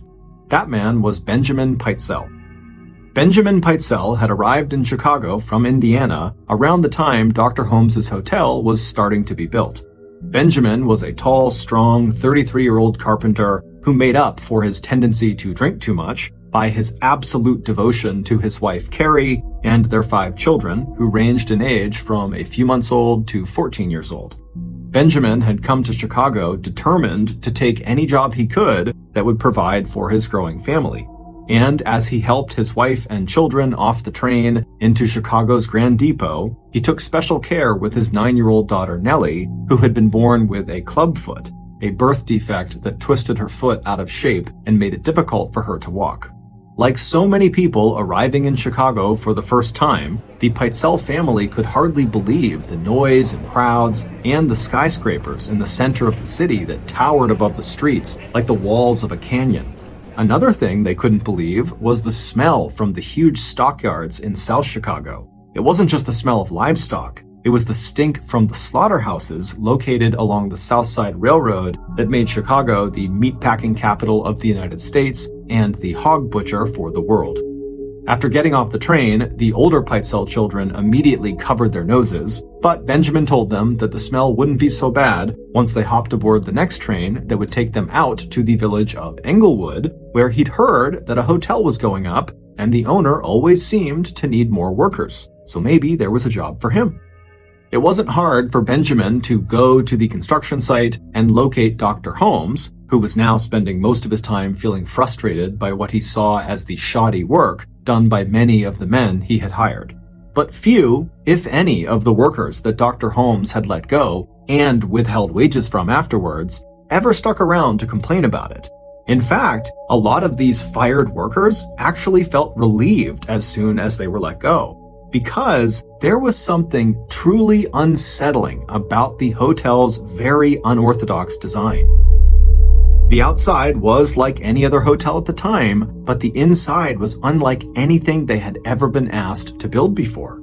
The blueprints called for secret staircases, false walls and ceilings, trap doors, and passageways that dead-ended into doors that when you opened them, you were just looking at a wall, not into a room.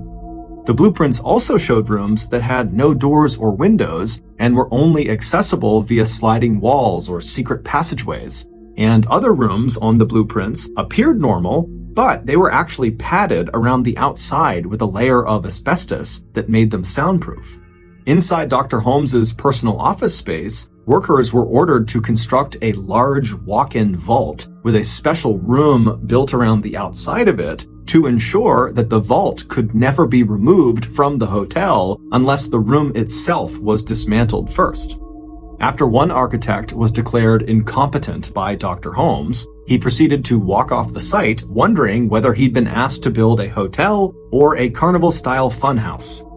But anytime questions were raised about Dr. Holmes's design, the doctor would just say, "I gave you the blueprints, please just build my hotel."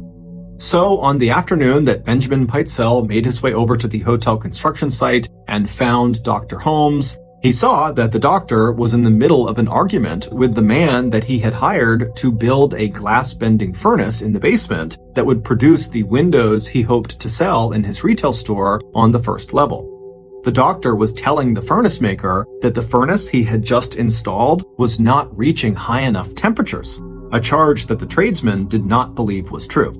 After the furnace maker angrily stalked away, Dr. Holmes turned to Benjamin, who had put on his best suit and brushed off his worn top hat in preparation for what he hoped would turn into a job interview, and Dr. Holmes immediately noted the effort that Benjamin had clearly made in his appearance, and he instantly took a liking to the tall carpenter with the well-defined chin. To Dr. Holmes, Benjamin immediately seemed like the kind of person he needed to help guide this gargantuan construction project to the finish line. Someone who really knew carpentry and who could handle themselves in what the doctor had come to feel was an increasingly hostile worksite. By the end of their initial 15-minute conversation, Dr. Holmes had indeed offered Benjamin a job, and he recommended temporary lodgings in Englewood for Benjamin and his family. Within just a few weeks, Benjamin had stepped into a supervisory role at the construction site, and sure enough, under his direction, both the quality and pace of work picked up dramatically. And while this was certainly very exciting for Dr. Holmes, it was nothing compared to the excitement he felt in early 1890 when he realized his investment into this hotel was about to pay off big time. In early 1890, Chicago got the news that they had just been named as the location for the 1893 World's Fair, beating out both New York City and St. Louis, Missouri. Chicago politicians and the team of architects who would design the buildings and exhibits for the extravaganza were already estimating that the massive event would attract at least 25 million visitors to the so-called Windy City, a nickname that Chicago had just earned, not for the cold breeze that blew off of nearby Lake Michigan, but because of all the windy talk by Chicago politicians who had assured the World Fair Selection Committee that their upstart city in the Midwest could throw a party like no one on Earth had ever seen before. So even as Dr. Holmes tallied up the ever-rising costs of building this hotel, he knew as soon as that fair came to town, he was virtually guaranteed to become a very rich man, because by that time, his hotel would be complete and all those fair attendees would come pouring through his doors looking to rent rooms. In late 1890, about 10 months or so after the announcement of the location of the World's Fair, Ned and Julia Connor were hired by Dr. Holmes to work on the first floor of his nearly completed hotel. Ned was hired to manage the newly opened little jewelry store, and Ned's wife, Julia, had been hired to keep the books in the new drugstore. And if that wasn't good news enough for the couple, the doctor had also offered them, along with their 8-year-old daughter Pearl, free room and board on the second floor of the hotel until the parents earned enough money to buy or rent a place of their own. While Ned was a fairly average man who admired the ambitions of other men more than pursuing any big dreams himself, his wife, Julia, was a 6-foot-tall beauty who was often annoyed by her husband's timidity. Back in Iowa, their lives had been quiet and predictable. Here in Chicago, Julia loved the flow of people into and out of the stores, and she also began to enjoy the attention of the men who were struck by her good looks and small-town naivete. One man in particular, a regular at the hotel who always wore a black bowler hat and who had rooms on the second floor, began spending quite a lot of time in the drugstore, listening very attentively to anything Julia said, and standing very close to her when they talked. Ned was totally oblivious, but his customers were not. They could tell that there was obviously something going on between Ned's wife, Julia, and the man in the bowler hat. A visit from Ned's sister, Gertrude, warmed the increasingly chilly atmosphere that had settled over the room where Ned and Pearl and Julia lived. But not long into what was supposed to be an extended stay, Gertrude suddenly cut her visit short. She didn't give much of an explanation other than to say that she found the hotel very gloomy and strange, and once or twice in the evening she had lost her way in the maze of hallways, and she was certain someone was following her. With Gertrude gone, tensions in the Connor marriage came to a boiling point. Ned didn't know what was wrong with his wife, but it was clear she wanted nothing more to do with him. In the summer of 1891, when he finally threatened to leave her if things did not improve, her answer was immediate and final. Our separation can't happen soon enough. A few months after that, in November of 1891, Julia told the man in the bowler hat, who had gone from just paying close attention to her to sharing her bed, that she was pregnant. The man instantly agreed to marry her, but he had one very specific condition for marriage. Julia agreed to his terms, and after that, they set a date of Christmas Eve to actually perform this very specific thing that the man in the bowler hat required in order to marry her. On Christmas Eve, December 24th, Julia tucked her 8-year-old daughter Pearl into bed. Pearl had missed her father terribly of late, but she was very excited about the presents that might be waiting for her tomorrow under the tree. After Pearl had fallen asleep, Julia left the room and quietly made her way down the dim hotel hallway to a suite of rooms where some of her friends lived. It was Mr. and Mrs. Crow, who were long-term hotel guests. The couple would be leaving the next morning to spend Christmas with their relatives, But Mrs. Crow had invited Julia to decorate a tree in the Crow's apartment for Pearl to enjoy the next day. While they hung ornaments, Julia chatted excitedly about Christmas and about her plans to go to Davenport, Iowa soon with Pearl for the wedding of Julia's older sister. The next morning, Mrs. Crow and her husband got up early and waited by the door patiently for Julia and Pearl to arrive at their apartment. Their plan was to let them in and chat with them for a few minutes and wish them a Merry Christmas before they left for their own Christmas celebration. But Julia and Pearl never arrived. And when Mrs. Crow went down the hallway to knock on Julia's door, there was no answer. Around the same time, while Dr. Holmes was on Christmas vacation himself, he started to receive a number of letters from parents and relatives of women who had vanished. In all of these letters, these heartbroken parents, sisters, and brothers would say that their missing loved one had mentioned being in Englewood, Chicago before they went missing, and so could Dr. Holmes check to see if maybe they were at his hotel or if they had been there recently. Dr. Holmes was alarmed and kind of overwhelmed by these letters, and so he decided to just put them in his desk until he got back to work after the holiday. And when the holiday was over and he did go back to work at the hotel, before he could even begin to dive into these letters, Mrs. Crow approached him and asked him if he knew where his employee, Julia Connor, and her daughter Pearl were, as they still had not been seen or heard from since Christmas Eve. When Dr. Holmes asked his janitor to check on Julia's room, the room looked as though Julia and Pearl had simply gotten up and walked out the door, intending to return at any moment, but obviously they hadn't. As strange as this was, Dr. Holmes knew Julia's marriage had collapsed and that she was trying to plan a trip back to Iowa with her daughter to see family, and so he told Mrs. Crow that Julia and Pearl must have just decided to go to Iowa early. Mrs. Crow was not entirely sold because the whole thing seemed very strange, but she accepted the answer and walked away. After that, Dr. Holmes would spend some time looking into those letters about the other missing women, and he would send some follow-up responses to the family members and friends who had written him, mostly just saying that yes, some of these women had been at his hotel, but he really didn't know what happened to them after they left. Eventually, after looking at so many letters, Dr. Holmes decided that, these missing people were really not his responsibility, and so he kind of just stopped writing back.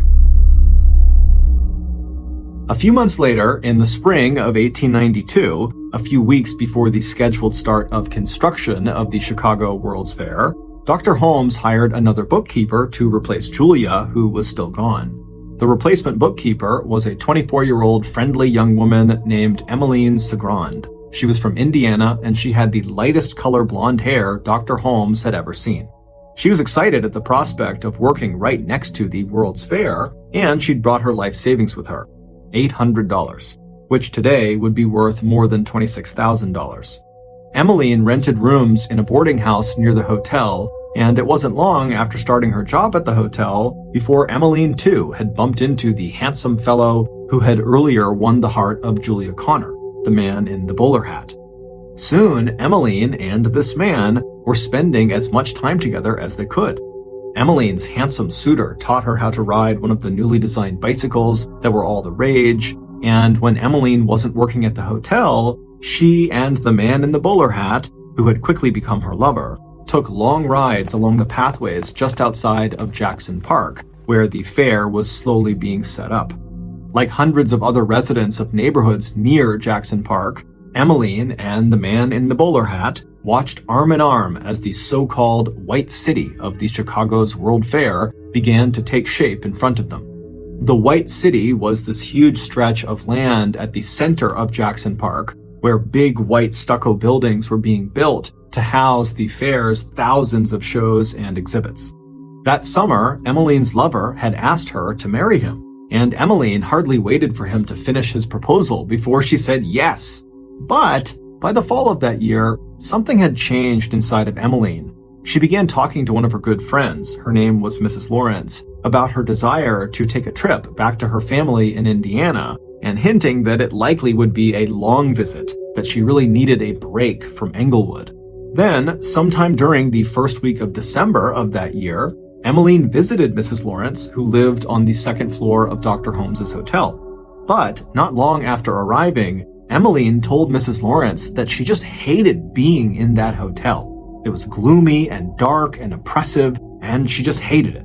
During this visit, Emmeline would also tell Mrs. Lawrence that she was worried about her life savings. She had handed it over to her fiancé, the man in the bowler hat, for safekeeping, as he had suggested. But every time she asked him to return it, he would just kind of blow her off. And as much as it pained her to say this out loud, she could tell his interest in her was also just waning. Before she left, Emmeline would give Mrs. Lawrence a Christmas gift that she had bought for her. Mrs. Lawrence would smile and thank her, and she would tell Emmeline to be sure to come back closer to Christmas because she had a gift for her as well. But shortly after that visit, Emmeline, just like Julia Connor and her daughter Pearl, seemed to have vanished.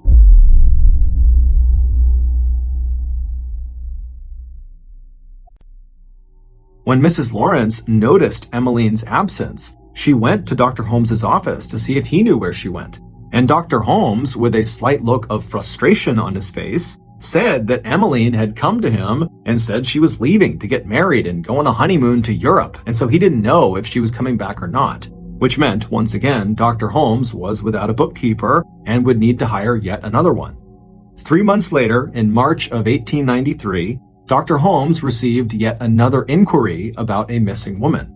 But this time, it was about a woman he recognized. The sender was Emmeline Segron's father, asking if Dr. Holmes had information that might help the Segrons find their daughter.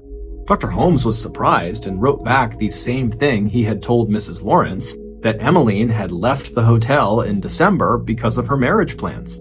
Dr. Holmes suggested that the Segron family contact her other employers and see if maybe they know something, and if they did learn anything about Emmeline's whereabouts, to please contact him and let him know. Emmeline's disappearance put Julia's and Pearl's disappearance in a whole new light for Dr. Holmes. It also made Dr. Holmes look differently at all those letters he had gotten from the family and friends of other missing women in the area. But Dr. Holmes was a busy man, and so not long after writing back to Emmeline's father, he was back focusing on expanding his business empire. An empire that included not only his hotel business, but also his mail order company that sold various ointments and elixirs he developed, including one he claimed cured alcoholism. A few months after Emmeline's father had sent that letter to Dr. Holmes, the World's Fair finally opened its doors. Thousands of people an hour strolled through the gleaming white exhibit halls inside of White City, where visitors from all over the world experienced for the first time things like elevators, moving pictures, voice recordings, Wrigley's chewing gum, Cracker Jack popcorn, and the zipper, which would revolutionize women's fashion.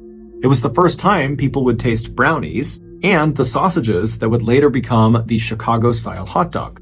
38,000 people a day rode on the world's first Ferris wheel, which was more than 25 stories tall and equipped with compartments that looked like rail cars and that held up to 60 people each.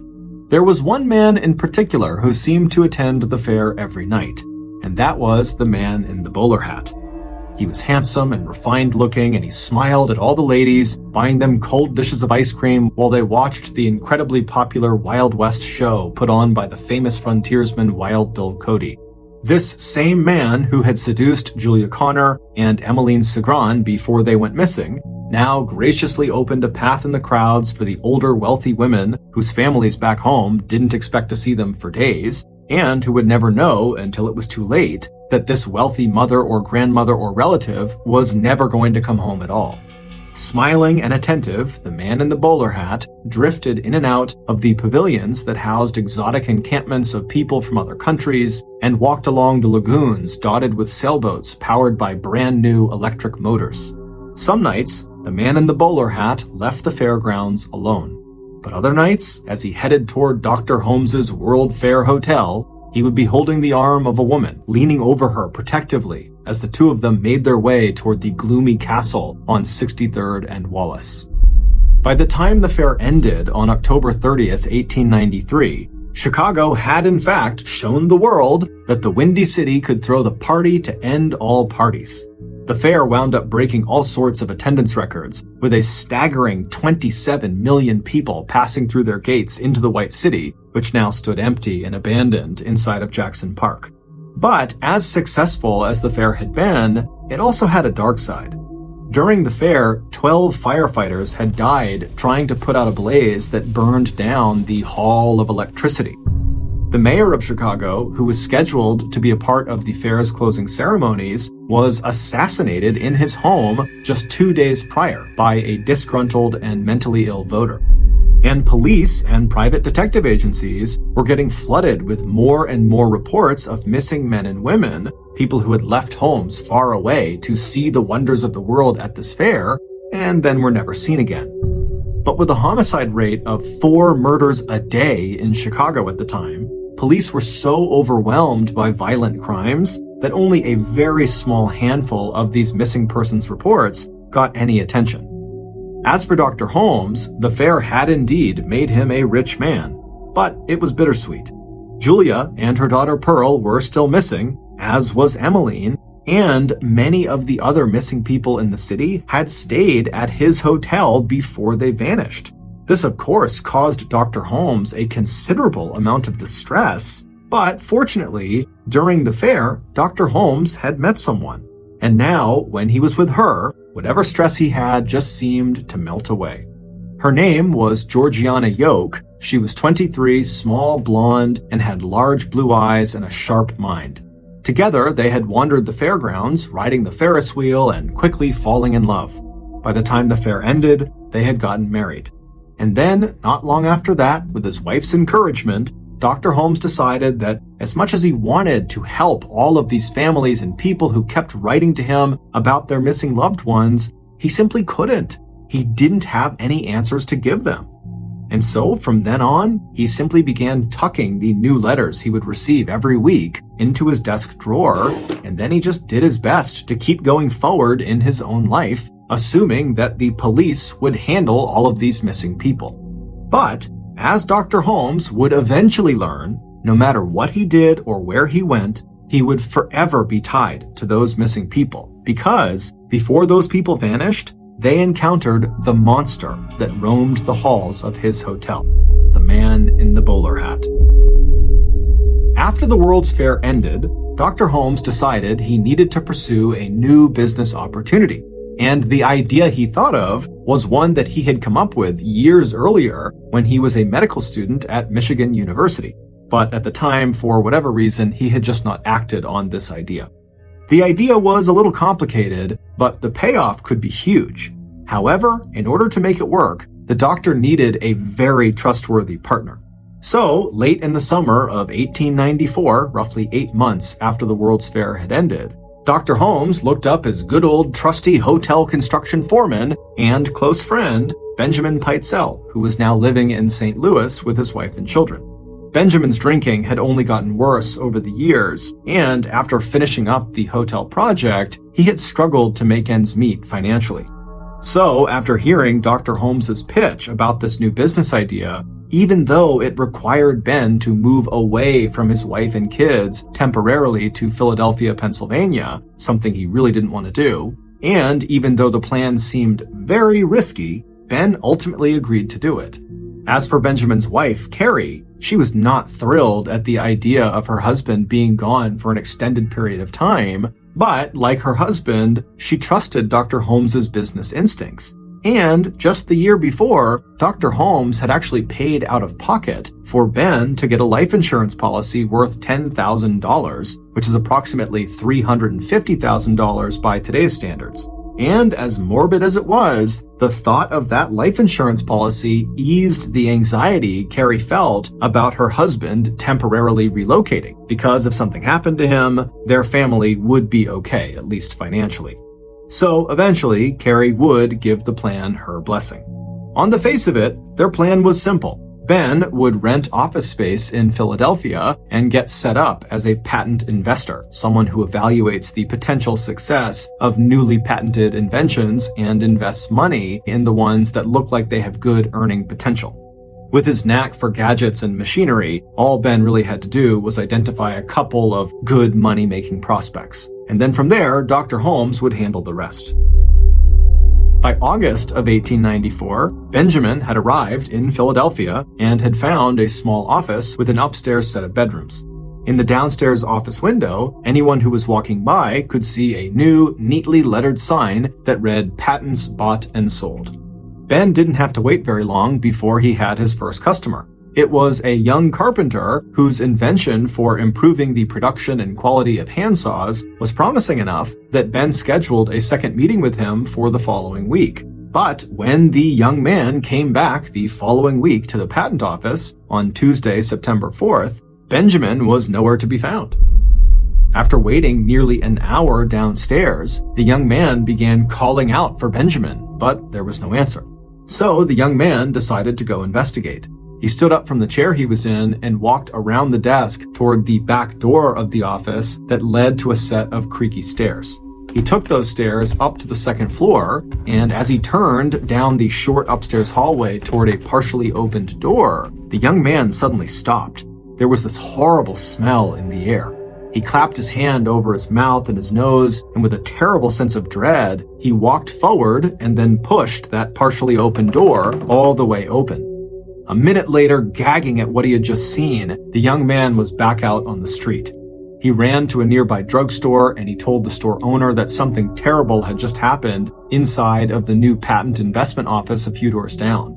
A few minutes later, the young man and that shop owner were looking down at the bloated and putrefying corpse of Benjamin Peitzel. Ben was lying on his back on the floor, baking in the hot sunlight that was beating into the room through the glass of the closed window nearby. His hair and part of his face had been badly burned. His tongue was swollen and stuck out of his mouth. Also, draining out of his mouth was a stream of strange-looking red fluid. Just from the looks of it, it seemed fairly obvious that Benjamin had been dead at least for a couple of days. On the floor near Benjamin's body, there was a broken smoking pipe, a match, and a broken glass jar that had contained benzene, a highly flammable liquid that Ben had apparently been mixing with other acids to make a washing powder. An initial investigation by the police determined that Ben had died an accidental death.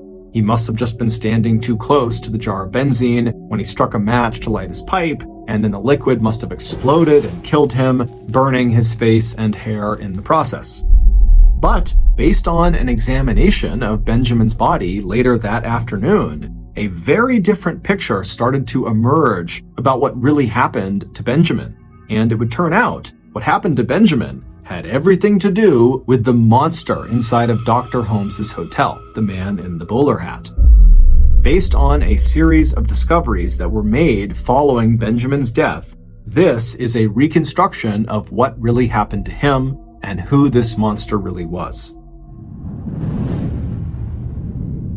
2 days before the young man discovered Benjamin's dead body, Benjamin was sitting at the big wooden table in one of the rooms above his patent office. He just received a letter from his wife, Carrie, that said she and their 2-year-old son, Wharton, were sick. Worried, Ben poured himself another glass of whiskey and fiddled absently with his pipe and tobacco pouch. Maybe he should abandon the plan and just go home to St. Louis, at least until Carrie and the children were all healthy again. But just when the whiskey had really started to warm his insides, Ben suddenly heard footsteps on the creaky stairway that led up to the room where he was now sitting. He felt a flash of concern. He wasn't expecting any visitors that day, and whoever had come inside had not rung the bell at the front desk. Getting up from the table, Ben walked unsteadily to the door and peered down the hallway.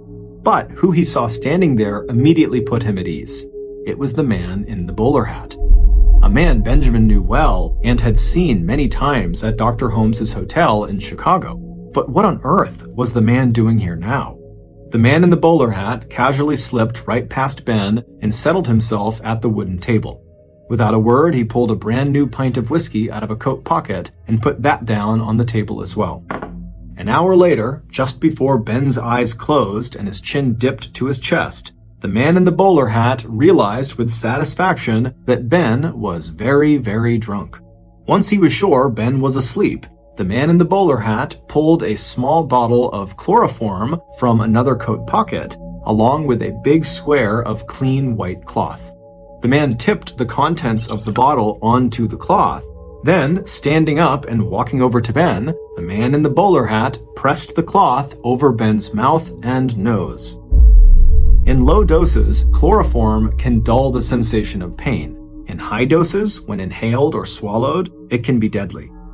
The man in the bowler hat repeated the sequence several times, gradually upping the amount of chloroform he was administering to his victim. The man did not rush. He enjoyed feeling the slight jerk every time he pressed the cloth against Ben's face. Once the man was sure that Ben was dead, or at least close to it, he pulled Ben's body onto the floor on his back and then poured another 2 ounces of the chloroform straight down Ben's throat, pressing down on Ben's chest at regular intervals to ensure that the drug made its way into Ben's stomach. Once he was satisfied that Ben was dead, the man in the bowler hat carefully arranged the scene so it would look like an accident.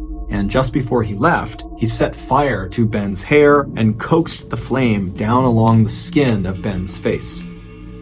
But it would turn out the killer made a huge miscalculation, because the doctors at the morgue who would examine Benjamin's body just hours after it was discovered 2 days later on September 4th, they would find evidence that Ben's death was not an accident.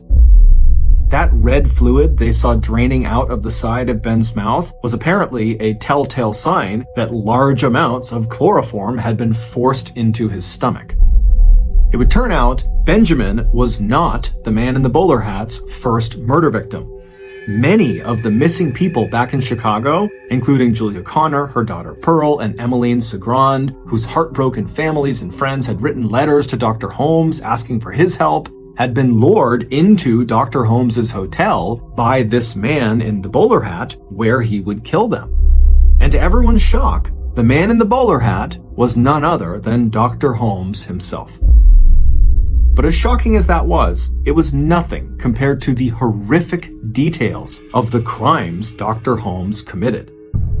The tip that broke the case wide open and revealed Dr. Holmes's killing spree came from a fellow criminal who had met Dr. Holmes in St. Louis, Missouri. In exchange for the name of a shady attorney who could help Holmes set up the patent office in Philadelphia, Holmes had revealed every detail of the intricate insurance scam he was going to pull off with Benjamin, and he promised this criminal a cut of the profits. According to the plan, Benjamin would arrive in Philadelphia, and once he was all set up as a patent investor, he and Holmes would fake Ben's death and then collect on Ben's life insurance policy, the one that Dr. Holmes had bought for him. And the way they had planned to fake his death was relatively simple. The doctor would substitute a badly decomposed and seemingly unidentifiable dead body from the morgue right in the back of the patent office, and then when the body was discovered, the doctor and Ben's wife Carrie would both claim that the body was that of Benjamin Pitezel. And then the Pitezels and Dr. Holmes would split the huge payout from the life insurance policy 50-50. Except that Dr. Holmes never had any intention of splitting that payout with anyone. Instead, immediately after Dr. Holmes had actually killed his close friend Ben, Dr. Holmes had returned to St. Louis and told Ben's wife Carrie that her husband was alive and well, the plan was going exactly as it should, but Ben would need to stay out of town for a while since people couldn't know he was actually alive. However, Dr. Holmes told Carrie that he knew where Benjamin was and that Benjamin really wanted to see his kids. And so Carrie agreed to let her 13-year-old Alice, 11-year-old Nellie, and 8-year-old Howard go with Dr. Holmes to go see their father for a little while. And Carrie said she would join them all as soon as she and her other kids were well again. In reality, what Dr. Holmes had done was kidnap the 3 Pitezel children. He took them away from their mother so he could hold them hostage while he forced her to give him more and more of her share of the insurance money. On November 17th, 10 weeks after Benjamin's death, detectives from the famous Pinkerton Private Security and Detective Agency, who had been hired by Philadelphia Fidelity Insurance Company, finally tracked Dr. Holmes down in Boston, Massachusetts. They immediately arrested him, and even though they totally suspected he had killed Benjamin, they didn't have proof, so they could only charge him with fraud, and then they sent him to Philadelphia to stand trial. But it wasn't the fraud charges that would grip the world's attention. It was the fact that 3 of the Pitezel children were still missing, and the last time anyone had seen them, they were with the man suspected of killing their father. And when Dr. Holmes and Ben's wife Carrie both appeared in court in Philadelphia to face these fraud charges, the stricken mother could not have cared less about the money. She had only one question for the police and for Dr. Holmes and for all of America. Where are my children? It was a question that would become banner headlines across the country. It would also become an absolute obsession for one Philadelphia detective named Frank Geyser, who was determined to find the answer. Throughout the summer of 1895, everyone in the country held their breath as they followed the path of Detective Geyser as he crisscrossed the United States and Canada looking for the missing Pitezel children. Using letters that little Alice and Nellie had written to their mother over the weeks they were dragged from place to place by their captor, Dr. Holmes, Detective Geyser would eventually make 3 heartbreaking discoveries. Dr. Holmes, of course, never actually sent these letters the girls had written, in which they had named and described different places they were staying, and they had begged their mother to come get them or at least write back to them. Instead, Dr. Holmes kept their letters in a metal box that police would find among his possessions. On July 15th, buried in the backyard of a charming little house that Dr. Holmes had rented back in October of the previous year, Detective Frank Geyser found the bodies of the 2 Pitezel sisters. Alice and Nellie had been forced by Dr. Holmes to climb inside of a trunk together where they were gassed to death. The doctor then dragged their small bodies outside and tossed them into a shallow grave. Before covering their bodies with earth, Dr. Holmes had cut off Nellie's legs so her body could not be identified by the girl's club foot. It wasn't until weeks later, on August 27th, that Detective Geyser finally succeeded in finding the 3rd missing Pitezel child, 8-year-old Howard. Dr. Holmes had poisoned the little boy, cut his body into pieces, and then burned the pieces inside of a coal stove in another house the doctor had rented in Indiana. Along with a clotted mass of the boy's hair and bones that had gotten caught inside of the stovepipe, Detective Geyser found the little boy's most treasured possession collecting dust in the corner of the living room. It was a brightly colored spinning top with a handle in the shape of a tiny man that Benjamin had bought for his son at the 1893 Chicago World's Fair. As news spread about the discovery of the 3 Pitezel children's bodies, Dr. Holmes was finally charged with 4 counts of murder. On July 19th, shortly after the discovery of Alice and Nellie, Chicago police lined up outside of Dr. Holmes's hotel and began a floor-by-floor, room-by-room search of the building. And what they discovered would finally explain why the layout of Dr. Holmes's hotel was so strange. It was because he had literally built the hotel to kill people. The moving doors and dead-end passages were perfect for stalking his disoriented guests, mostly young vulnerable women and older wealthy women whom he could rob before killing. After he killed them, he would slip their bodies into an opening in the wall on the 2nd floor that led to a greased chute, and then the bodies would tumble down the chute into the basement where he could dispose of the corpses at his leisure. The furnace in the basement was not a glass-bending furnace. It was a furnace for cremating bodies. The hotel's soundproof rooms with the peepholes and the secret gas piping that led directly into them meant that he could gas his victims and watch them slowly die in agony while no one could hear their screams and cries for help. And in one room, investigators discovered a blood-soaked wooden dissection table, along with women's bloody clothes and undergarments, and a bag of the doctor's lethal surgical tools. It was here, on that dissection table, that Dr. Holmes had taken Julia Connor late on Christmas Eve in 1891. She was pregnant with Dr. Holmes's baby, and the specific condition for marriage that Dr. Holmes had required, that Julia had agreed to, was that Julia would get an abortion performed by Dr. Holmes himself. But after Julia climbed up on that table to have this operation done, the doctor just began stabbing and slicing her. After he killed Julia and then went upstairs and promptly killed her 8-year-old daughter Pearl, It's believed Dr. Holmes then stripped all the flesh from their bones and sold their skeletons to a nearby medical school. As for Emmeline Segrand, instead of marrying his young assistant as promised on those afternoons they spent at the World's Fair, he lured her inside of the walk-in vault in his office and then shut and locked the door behind her. For a while, Dr. Holmes just allowed himself to enjoy the sound of her sobs and cries for help in the airless, soundproof chamber. But once those delicious noises began to ebb, he turned on the gas that led into the vault. Police would discover a print of Emmeline's foot stamped into the door of the vault where, in her final moments, she had pressed with all of her might to try to force the door open.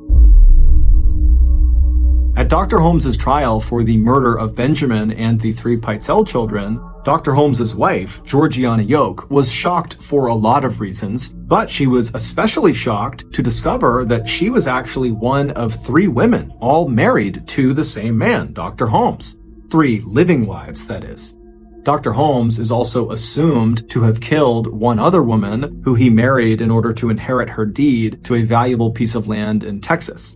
As Dr. Holmes abandoned one wife after another without legally divorcing them, he also abandoned at least 2 legitimate children he had fathered.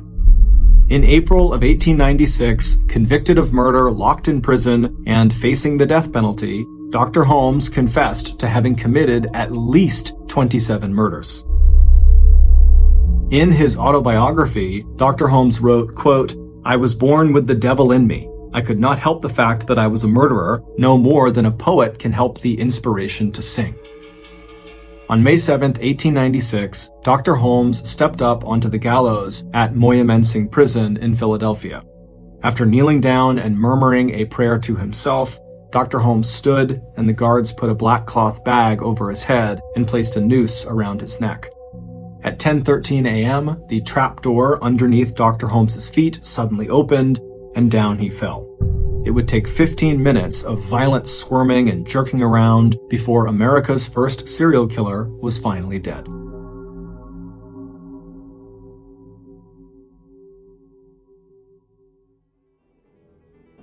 Thank you for listening to the Mr. Ballen podcast. If you got something out of this episode and you haven't done this already, please offer to house sit for the 5-star review button, and when you're there, cut all the drawstrings on their sweatpants.